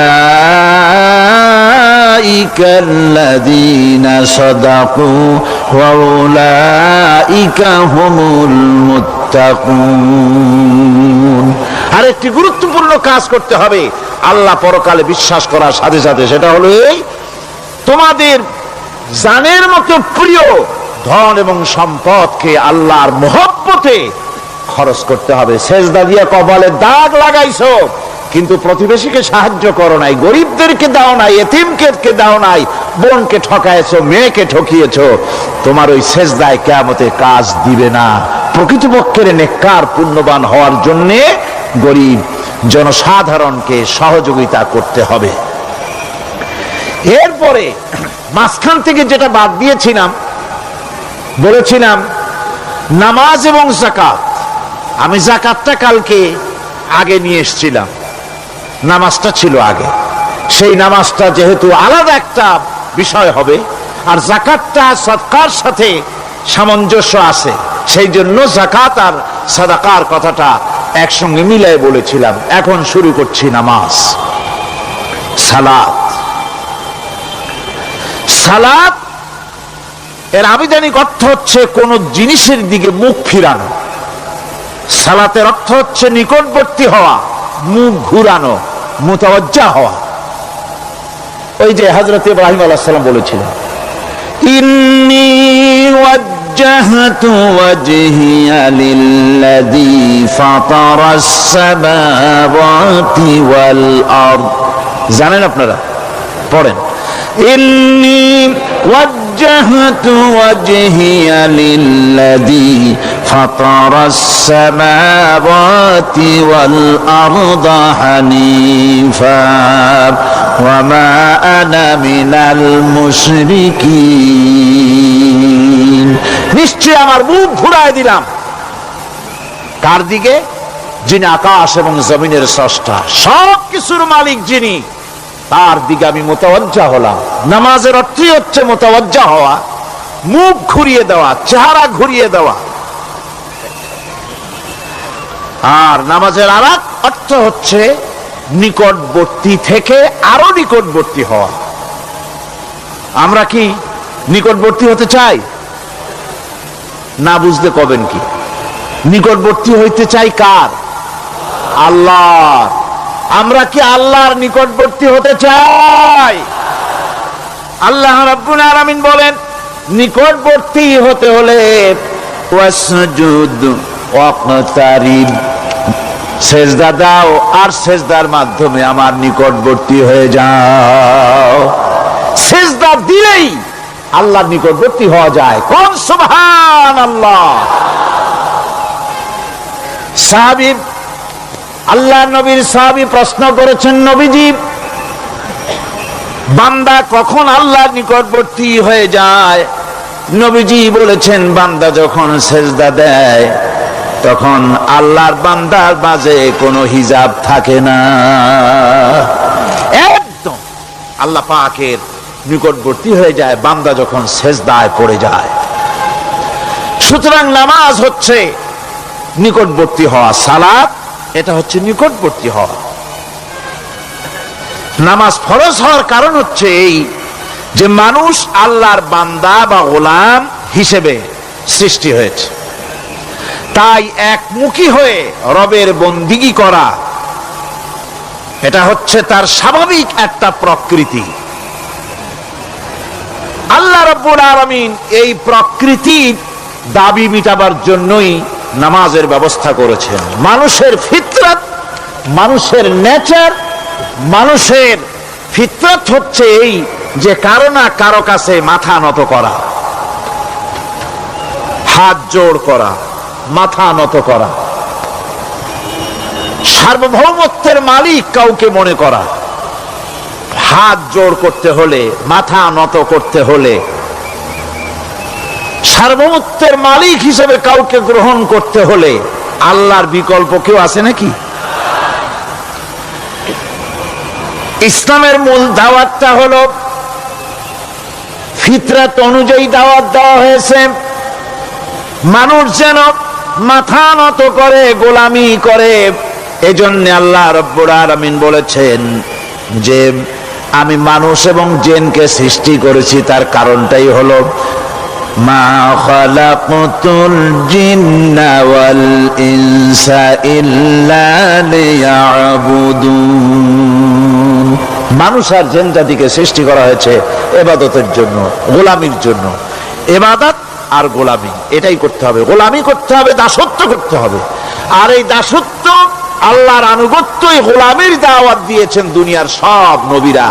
কোন নবী বলেন নাই যে আমার গোলামি করো। কেউ বলেছেন? বলেন জোরে, কেউ বলেছেন? আল্লাহ পাক বলেন ওয়ালাকাদ বা'আসনা ফি কুল্লি উম্মাতির রাসূলা আন ইবুদুল্লাহা ওয়াজতানিবুত তাগুত। প্রত্যেক জাতির জন্য আমি রাসূল প্রেরণ করেছি, তারা মানুষকে দাওয়াত দিয়েছেন এই কথা বলে যে এক আল্লাহর গোলামি করো, তিনি ছাড়া কোনো ইলাহ নাই, আইন দাতা নাই, বিধান দাতা নাই, তার গোলামি, তার সামনে মাথা নত করে দাও। আর প্রত্যেক নবীর যুগেই নামাজ রোজা শরীয়তের মধ্যে ছিল। নামাজ রোজা কম বেশি প্রত্যেক নবীর জামানায় আল্লাহ পাক এটাকে বাধ্যতামূলক করেছিলেন। নামাজ রোজা যাকাত সব নবীদের জন্য বাধ্যতামূলক ছিল, তার উম্মতের জন্য বাধ্যতামূলক ছিল। নামাজ হচ্ছে তাওহীদের অবশ্যম্ভাবী এক বহির্প্রকাশ। তাওহীদের জন্য তাওহীদবাদী মানুষ যারা, তাদেরকে নামাজ আদায় করতেই হবে। আকীদা বিশ্বাসের দিক থেকে তাওহীদ যদি হয় পুরা দ্বীনের মূল উৎস, তাহলে আমলের দিক থেকে নামাজ হচ্ছে পুরা দ্বীনের মূল ভিত্তি। নামাজ হচ্ছে আমলের মূল ভিত্তি। এর বাস্তবায়ন ছাড়া দ্বীন পূর্ণ হয় না। নামাজ মুমিনের কেবলমাত্র একটি উত্তম আমলই নয়, বরং নামাজ হচ্ছে ঈমানের মূল ভিত্তি। যার কাছে নামাজ নাই তার কাছে কিছুই নাই। রাসূল করিম সাল্লাল্লাহু আলাইহি ওয়াসাল্লাম বলেছেন যে নামাজ যে ব্যক্তি পড়ে না, আল্লাহ পাকের সাথে তার কোনো সম্পর্ক বাকি থাকে না। সুতরাং এই নামাজটা হচ্ছে যে একমাত্র একাগ্র চিত্তে আদবের সাথে আল্লাহর সামনে রুজু হয়ে যাওয়া। কোরআনে কারীম বলছে মুনিবিনা ইলাইহি ওয়াত্তাকুহু ওয়াকিমুস সালাতা ওয়া লা তাকুনু মিনাল মুশরিকিন। তোমরা আল্লাহর দিকে রুজু হয়ে যাও এবং তাকে ভয় করে অন্যায় কাজ থেকে বিরত থাকো, আর নামাজ কায়েম করো, মুশরিকদের অন্তর্ভুক্ত হয়ে যেও না। নামাজ কায়েম করা, নামাজের আদেশ কোরআনে কারীমের মধ্যে আল্লাহ পাক বহু জায়গায় করেছেন। ঈমানের পর নামাজই হচ্ছে সবচেয়ে বড় জরুরি। একজন মানুষ ঈমান আনলো, যেমন কালকে একজন ঈমান এনেছে, ঈমান আনার সাথে সাথে তার প্রথম কাজ কি বলুন?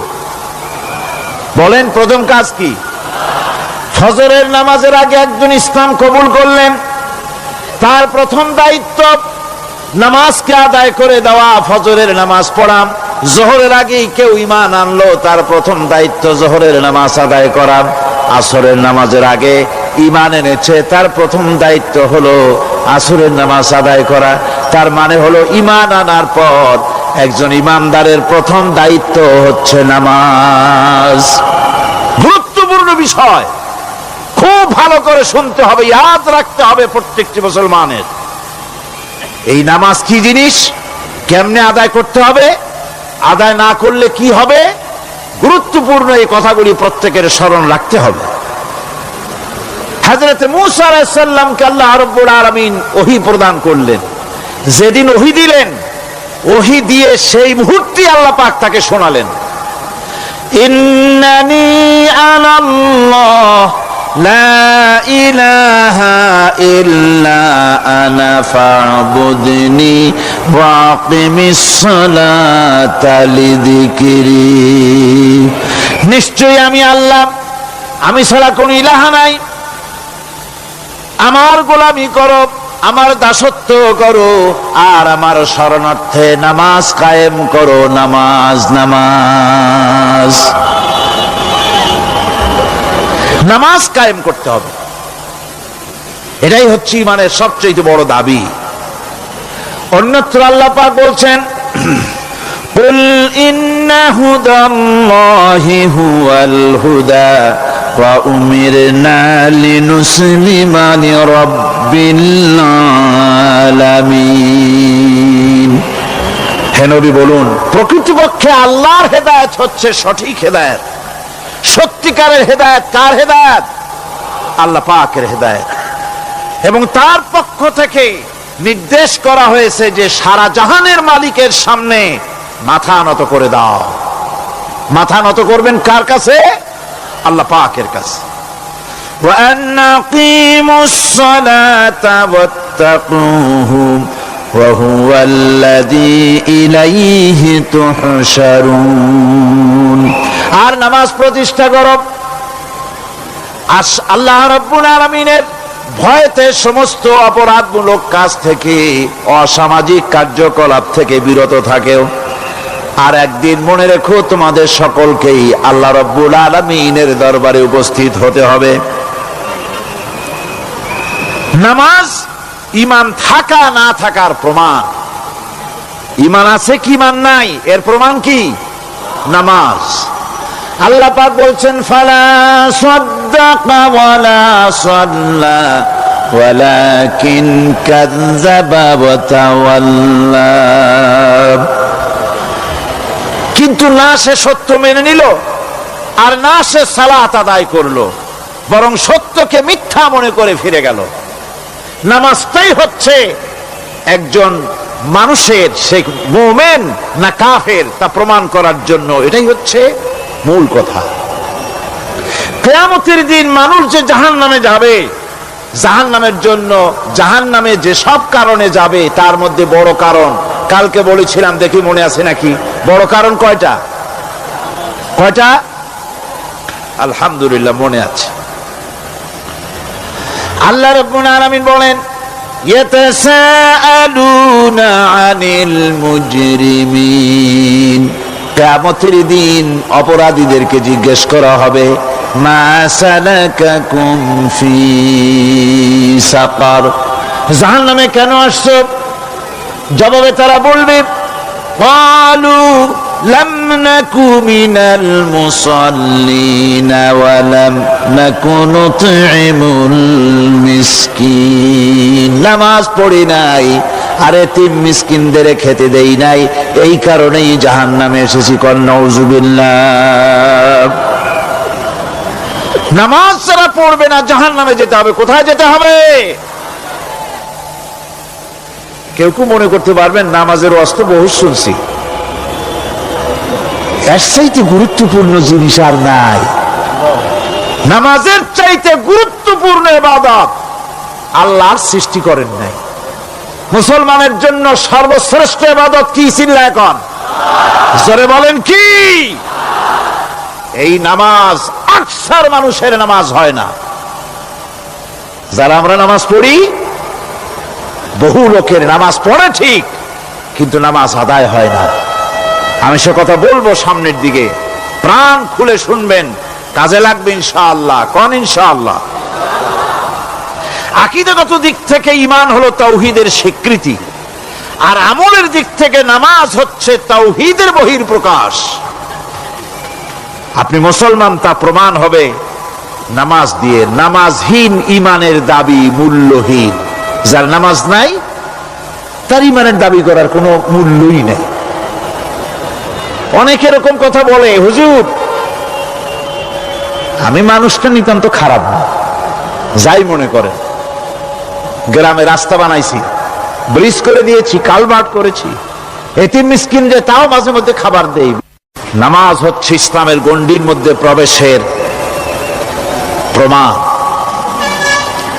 কোরআনে কারীম বলছে, ফাইন তাবু ওয়া আকামুস সালাতা ওয়া আতাউজ যাকাতা ফাইখওয়ানুকুম ফিদ্দীন। সূরা তাওবা এসেছে, তারা যদি তওবা করে আর নামাজ কায়েম করে, যাকাত যদি আদায় করে, তাহলে এখন তোমাদের সে দ্বীনি ভাই, এখন ভাই হয়ে গেল। একটু আগে ছিল কাফের মুশরিক, এখন তোমার দ্বীনি ভাই। দ্বীনের গণ্ডির মধ্যে প্রবেশ করা, কলেমা পড়ার সাথে সাথেই নামাজ। নামাজ হচ্ছে দ্বীনের প্রধান গেট, দ্বীনের প্রধান তোরণ। দ্বীনের মধ্যে প্রবেশ করার জন্য এই গেট দিয়ে প্রবেশ করতে হবে। সুতরাং এই নামাজের এতই গুরুত্ব দেওয়া হয়েছে।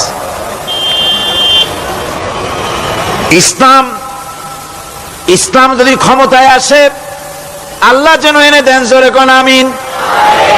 ইসলাম যদি ক্ষমতায় এসে যায়, রব্বুল আলামিন তাফসীরের মাহফিল, কোরআন সামনে নিয়ে আশা করে তোমার দরবারে দোয়া করি, এই বিশাল জনসমুদ্রের দোয়া কবুল করো মাবুদ গো, এই বাংলাদেশকে ইসলামের দেশ বানাইয়া দাও।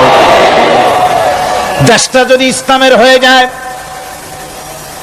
আইন যদি আল্লাহর হয়, শাসন যদি সৎ লোকেরা করে, রব্বুল আলামিন কোরআন শরীফে বলেন, তাহলে তারা 4টা কাজ করবে। আল্লাযীনা মাক্কান্নাহুম ফিল আরদ আকামুস সালাতা ওয়া আতাউজ যাকাত ওয়া আমারু বিল মারুফি ওয়া নাহাউ আনিল মুনকার। মুমিনেরা ক্ষমতায় এসে প্রথম যে কাজটা করবে, প্রথমে ক্ষমতায় এসেই নামাজ বাধ্যতামূলক করবে। প্রথম কি? ওয়াজ নসিহতে অনুরোধ করা হবে না, বাবাজিরা আল্লাহর রাস্তায় নামাজটা পড়ে না। রেডিও এবং টেলিভিশনের মাধ্যমে রাষ্ট্রপ্রধান অর্ডার করে দিবেন, আজ থেকে বাংলাদেশের 12 কোটি তাওহীদি জনতা, নারী পুরুষ যারা আকেল বালিগ, সকলের জন্য নামাজ বাধ্যতামূলক, নামাজ পড়তেই হবে। এটা অর্ডার। বেলা যখন 1টা বেজে যাবে, বেলা যখন 1টা বাজবে, সমস্ত মসজিদে আজান শুরু হয়ে যাবে। আজানের সাথে সাথে অফিস, আদালত, কল কারখানা, ক্ষেত খামার, শিক্ষাঙ্গন সব ডেডলক হয়ে যাবে। আধা ঘন্টার জন্য বন্ধ হয়ে যাবে। যারা মুসলমান অফিসে, কলেজে, ইউনিভার্সিটিতে, সর্বত্র তারা নামাজের জন্য প্রস্তুতি নেবেন। আধা ঘন্টার ভিতরে নামাজ আর খানা সেরে আবার কলেজ চলবে, বিশ্ববিদ্যালয় চলবে, কল চলবে, কারখানা চলবে, ক্যান্টনমেন্ট চলবে, সেক্রেটারিয়েট চলবে, সব আপন গতিতে চলতে থাকবে। আল্লাহর রহমত, বরকত আকাশ ফেরে নাজিল হয়ে যাবে। আর এই অর্ডার যে দেওয়া হবে, নামাজ পড়বেন সেখানে। থানায় যখন আজান হবে, থানায় আজান হয়ে গেছে, থানার স্টাফ, পুলিশ যারা আছে, জামাতে খাড়া হয়ে যাবে, ইমামতি করবেন ওসি সাহেব। এসপির অফিসে এসপি সাহেব ইমামতি করবেন, ডিসি সাহেব তার অফিসে ইমামতি করবেন, মন্ত্রী সেক্রেটারিয়েটে ইমামতি করবেন, প্রেসিডেন্ট বঙ্গভবনে ইমামতি করবেন, বিশ্ববিদ্যালয়ের ভাইস চ্যান্সেলরের ইমামতিতে সে জায়গার মুসলমান ছাত্র ছাত্রী, শিক্ষক শিক্ষয়িত্রী এক জামাতে নামাজ আদায় করবে। এই যদি হয় চিত্র দেশের, অপরাধ থাকবে? থানায় ওসি সাহেব নিজেই যদি জামাতের ইমামতি করেন, এইভাবে নামাজ আদায় করেন পুলিশদের নিয়ে জামাতে, ঘুষ আর খাবে তারা? এসপি সাহেবের অফিসে, ডিসি সাহেবের অফিসে মন্ত্রীরা যদি ভাবে নামাজ কায়েম করে, তাহলে কি অন্যায় অপরাধ কিছু থাকবে সমাজে? থাকবে না। সুতরাং নামাজ বাধ্যতামূলক করে দেওয়া হবে। নামাজ বাধ্যতামূলক, সকলকে নামাজ পড়তে হবে। নামমাত্র মুসলিম জাতির রাষ্ট্র ক্ষমতা গ্রহণ করাই হলো ইসলামী শাসন ব্যবস্থা নয়। ইসলাম ক্ষমতায় গিয়া অমুসলিমদের উপরে শাসন জারি করবে, আর অন্যান্য সরকারের মতো আমোদ ফুর্তি করে রাস্তাঘাট বানায় টানা এসিতে শুয়ে থাকবে, তা না। রাস্তা হবে, ঘাট হবে, কলেজ হবে, সব হবে, কিন্তু যারা মুসলমান তাদেরকে নামাজ পড়তে হবে। গোটা জনগণকে শাসক আর শাসিত উভয় গোলাম হবে আল্লাহ, উভয় গোলাম হবে কার? তখন প্রেসিডেন্টের বাবার ক্ষমতা নাই নিজের কোন আইন চালু করে, পার্লামেন্টের বাবার ক্ষমতা নাই ইসলামের বিরুদ্ধে টু শব্দটি করতে পারে। সেখানে শাসক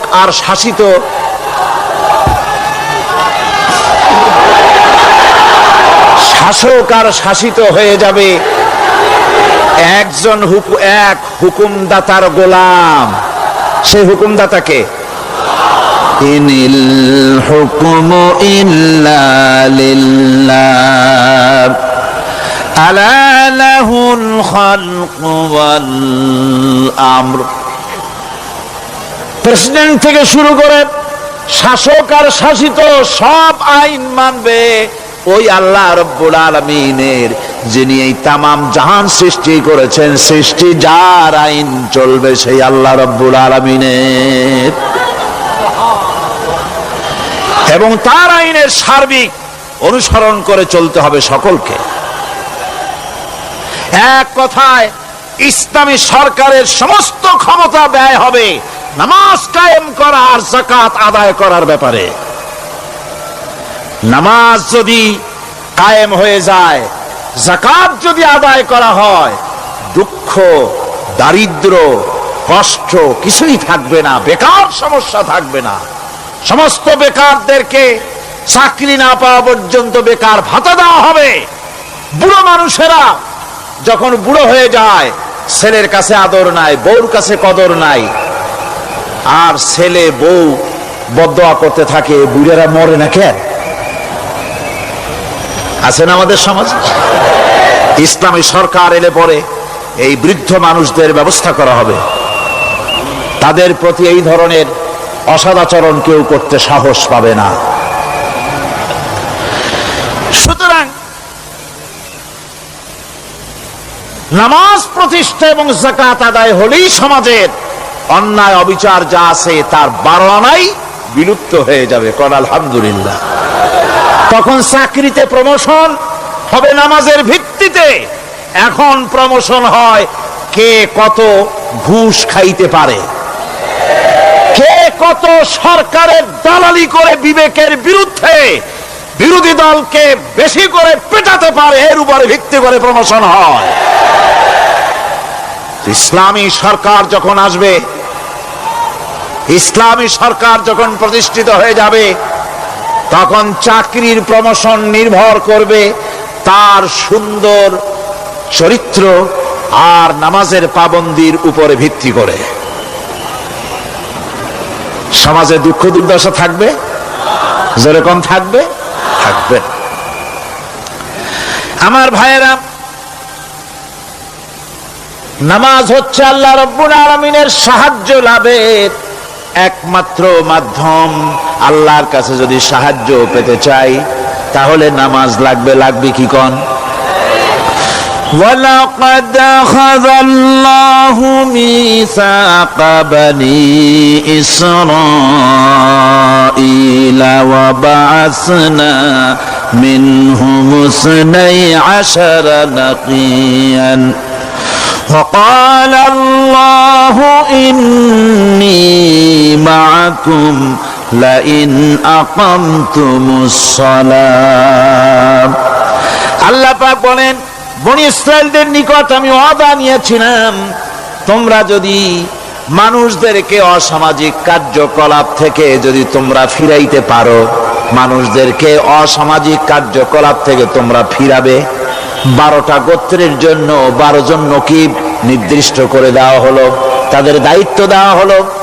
মানুষদেরকে, সমাজের লোকদেরকে অন্যায় কাজ থেকে তারা ফিরাবে, ভালো ভালো কাজ করার জন্য তাদেরকে আদেশ করবে, অসামাজিক অধর্মীয় কাজ থেকে বাঁচাবার চেষ্টা করবে।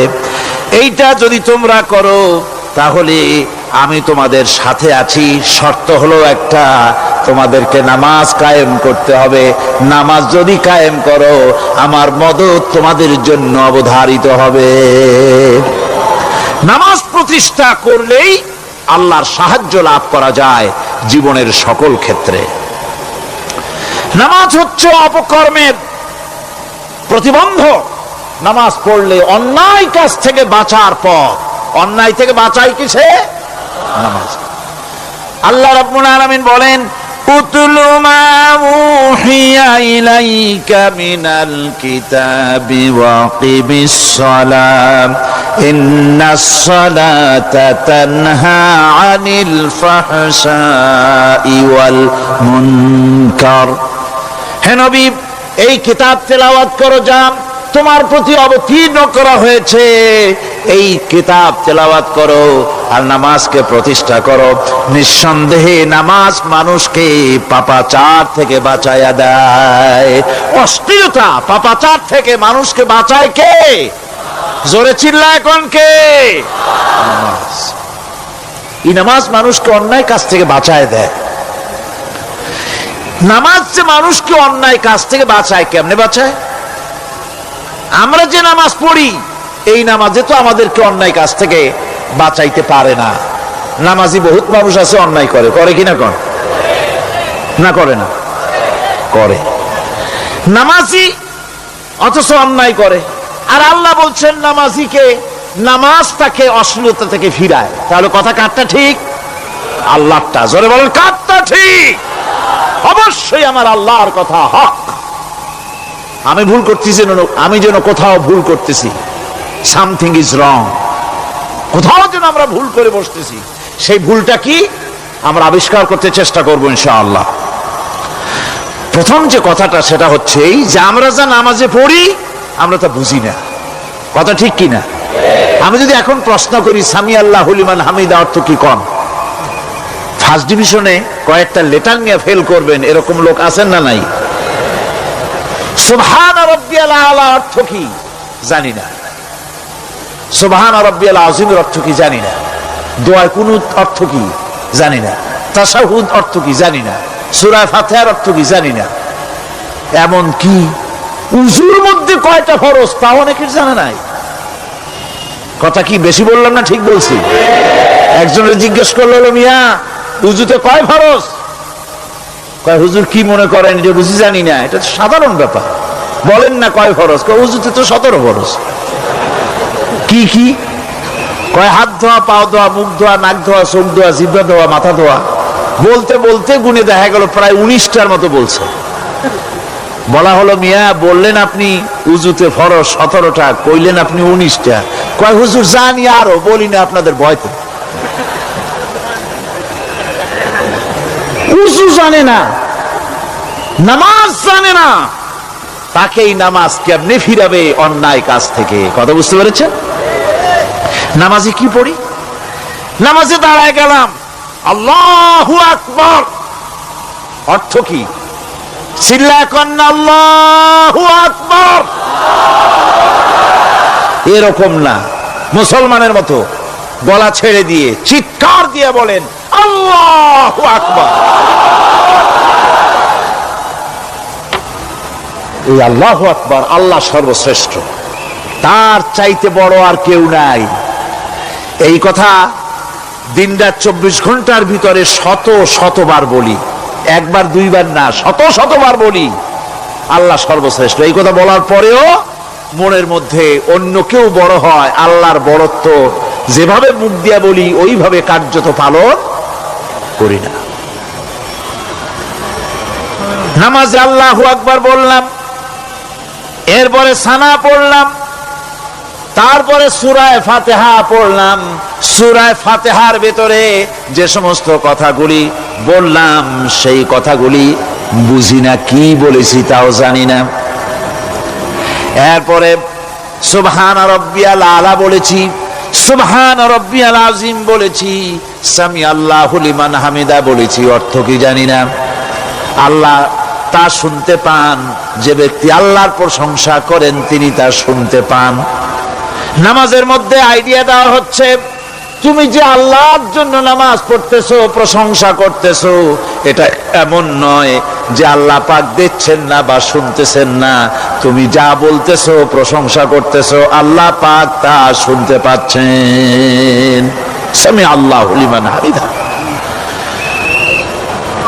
সুবহান রাব্বিয়াল আলা, আমি মহান সর্বশ্রেষ্ঠ আল্লাহ রাব্বুল আলামিনের পবিত্রতা ঘোষণা করছি, আমি তার প্রশংসা করছি।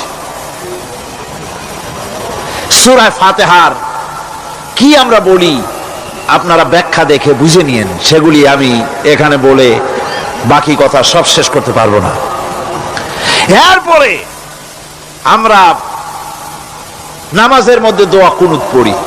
সেই দোয়া কুনুতে যে কি ওয়াদাটা করি, অন্তত আমার তো মনে হয় সাধারণ মানুষের মধ্যে 99.9 লোকেরা জানে না দোয়া কুনুতে কি পড়ে, অর্থ বোঝে না। দোয়া কুনুতের মধ্যে বলা হচ্ছে আল্লাহুম্মা ইন্না নাস্তাঈনুকা, হে আল্লাহ আমি তোমার কাছে সাহায্য চাই। কার কাছে সাহায্য চাই? আল্লাহর কাছে সাহায্য চাই। নামাজের ভিতরে বলতেছেন, এই কথা যদি অর্থ আপনি জানতেন যে তোমার কাছে সকল ব্যাপারে সাহায্য চাই তোমার কাছে, এই কথাটা যদি মনে প্রাণে বুঝতেন, তাহলে দুনিয়ায় কোনো মাজারে গিয়া মরা জিন্দা মানুষের কাছে গিয়া নিজের ছেলে মেয়ে চাইতেন না, চাকরির উন্নতি চেতেন না। আপনি নামাজের ভিতরে বলতেছেন আপনার কাছে, আয় আল্লাহ আপনার কাছে সর্বপ্রকারের সাহায্য আপনার কাছে চাই। নামাজের ভিতরে কিসের মধ্যে বলতেছেন? বিশ্বাস যদি করতেন, যদি বুঝতেন, তাহলে যত বড় পীর আসুক দেশ থেকে আর বিদেশ থেকে, সন্তান চাওয়ার জন্য পাগল হয়ে পায়ের উপরে পড়ে থাকতেন না, আল্লাহর কাছেই চাইতেন। কার কাছে চাইতেন? এরপরে বলতেছেন আস্তাগফিরুকা, তোমার কাছে ক্ষমা চাই, গুনাহ করেছি, অনেক গুনাহ করেছি, তোমার কাছে ক্ষমা চাই, কারণ সাহায্য করতে পারো তুমি, গুনাহ মাফ করতে পারো তুমি। গুনাহ মাফ করার ক্ষমতা কি আছে পৃথিবীর কারো? আকাশে জমিনে আল্লাহ ছাড়া মানুষের গুনাহ কেউ মাফ করতে পারে? এরপরে বলতেছি অনুমিনু বিকা, আয় আল্লাহ আমি তোমার উপর ঈমান এনেছি, পরিপূর্ণভাবে তোমার উপরে ঈমান এনেছি। ওয়া নাতাওয়াক্কালু আলাইক, আর তোমার উপরেই কেবলমাত্র ভরসা করেছি। ঈমান এনেছি তোমার উপরে, ভরসা করছিও তোমার উপরে।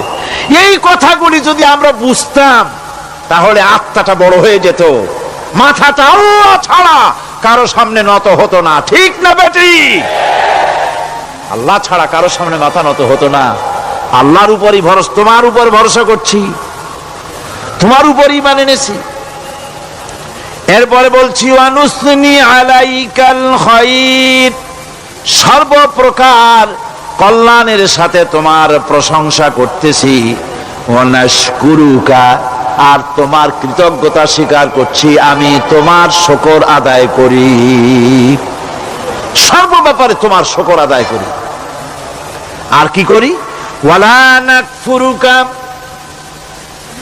আমি কুফরি করি না, অকৃতজ্ঞ নই, আমি তোমার কৃতজ্ঞ বান্দা, আমি অকৃতজ্ঞ নই।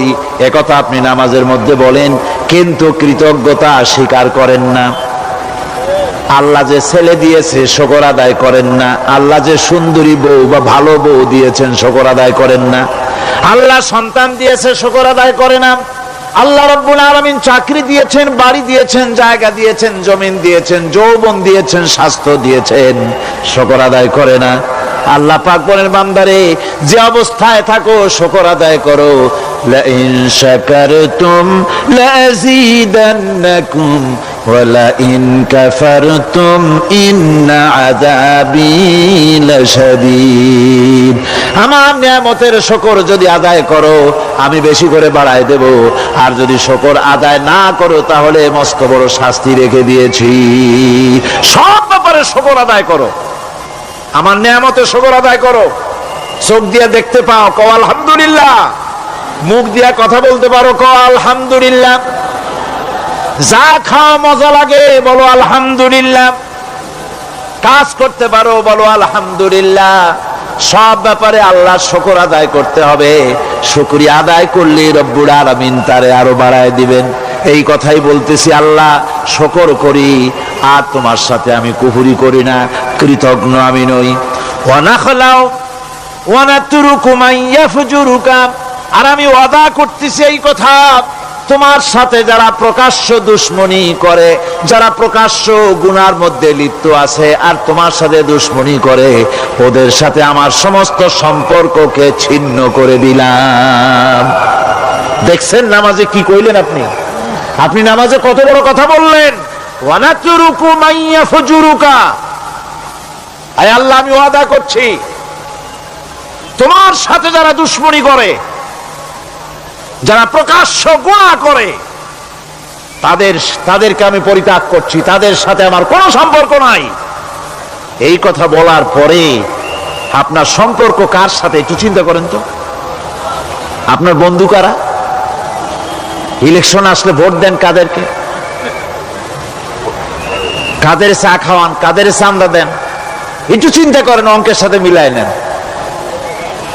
তাহলে দেখুন, মুখে বলে এক কথা, কাজে করে আর একটা। আরে কি কয়? চিল্লা কোন? আরে কি কয়? আর এই মুনাফিকি করতেছেন কার সাথে? আল্লাহর সাথে। কোন নাউজুবিল্লাহ। নামাজে কি পড়েন সেটা যদি জানতেন, অবশ্যই আল্লাহ রাব্বুল আলামিনের কথা কার্যকরী হয়ে যেত। ইন্নাস সালাতা তানহা আনিল ফাহশাই ওয়াল মুনকার। নামাজ মানুষকে পাপের কাজ, অশ্লীলতা থেকে ফিরাতে পারে। আল্লাহ ইন্না বসায়ছেন, নিশ্চয়ই, বেশক, অবশ্যই নামাজ পাপ থেকে ফিরাবে। কিন্তু কেমনে ফিরাবে নামাজ তো বুঝি না। নামাজ তো বুঝি না, খালি সেজদা দেয় জনমের মতো।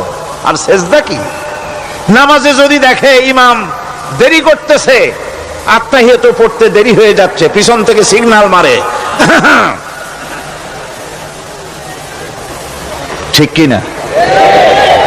বেয়াদব, বেয়াদব।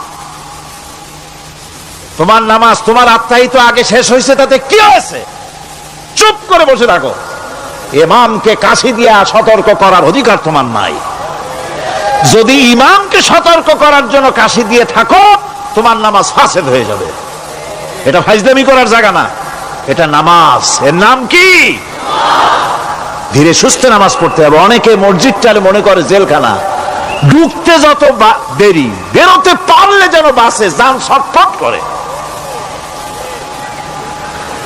সিনেমার মধ্যে গিয়ে ঘন্টার পর ঘন্টা বসে থাকে, খারাপ লাগে না?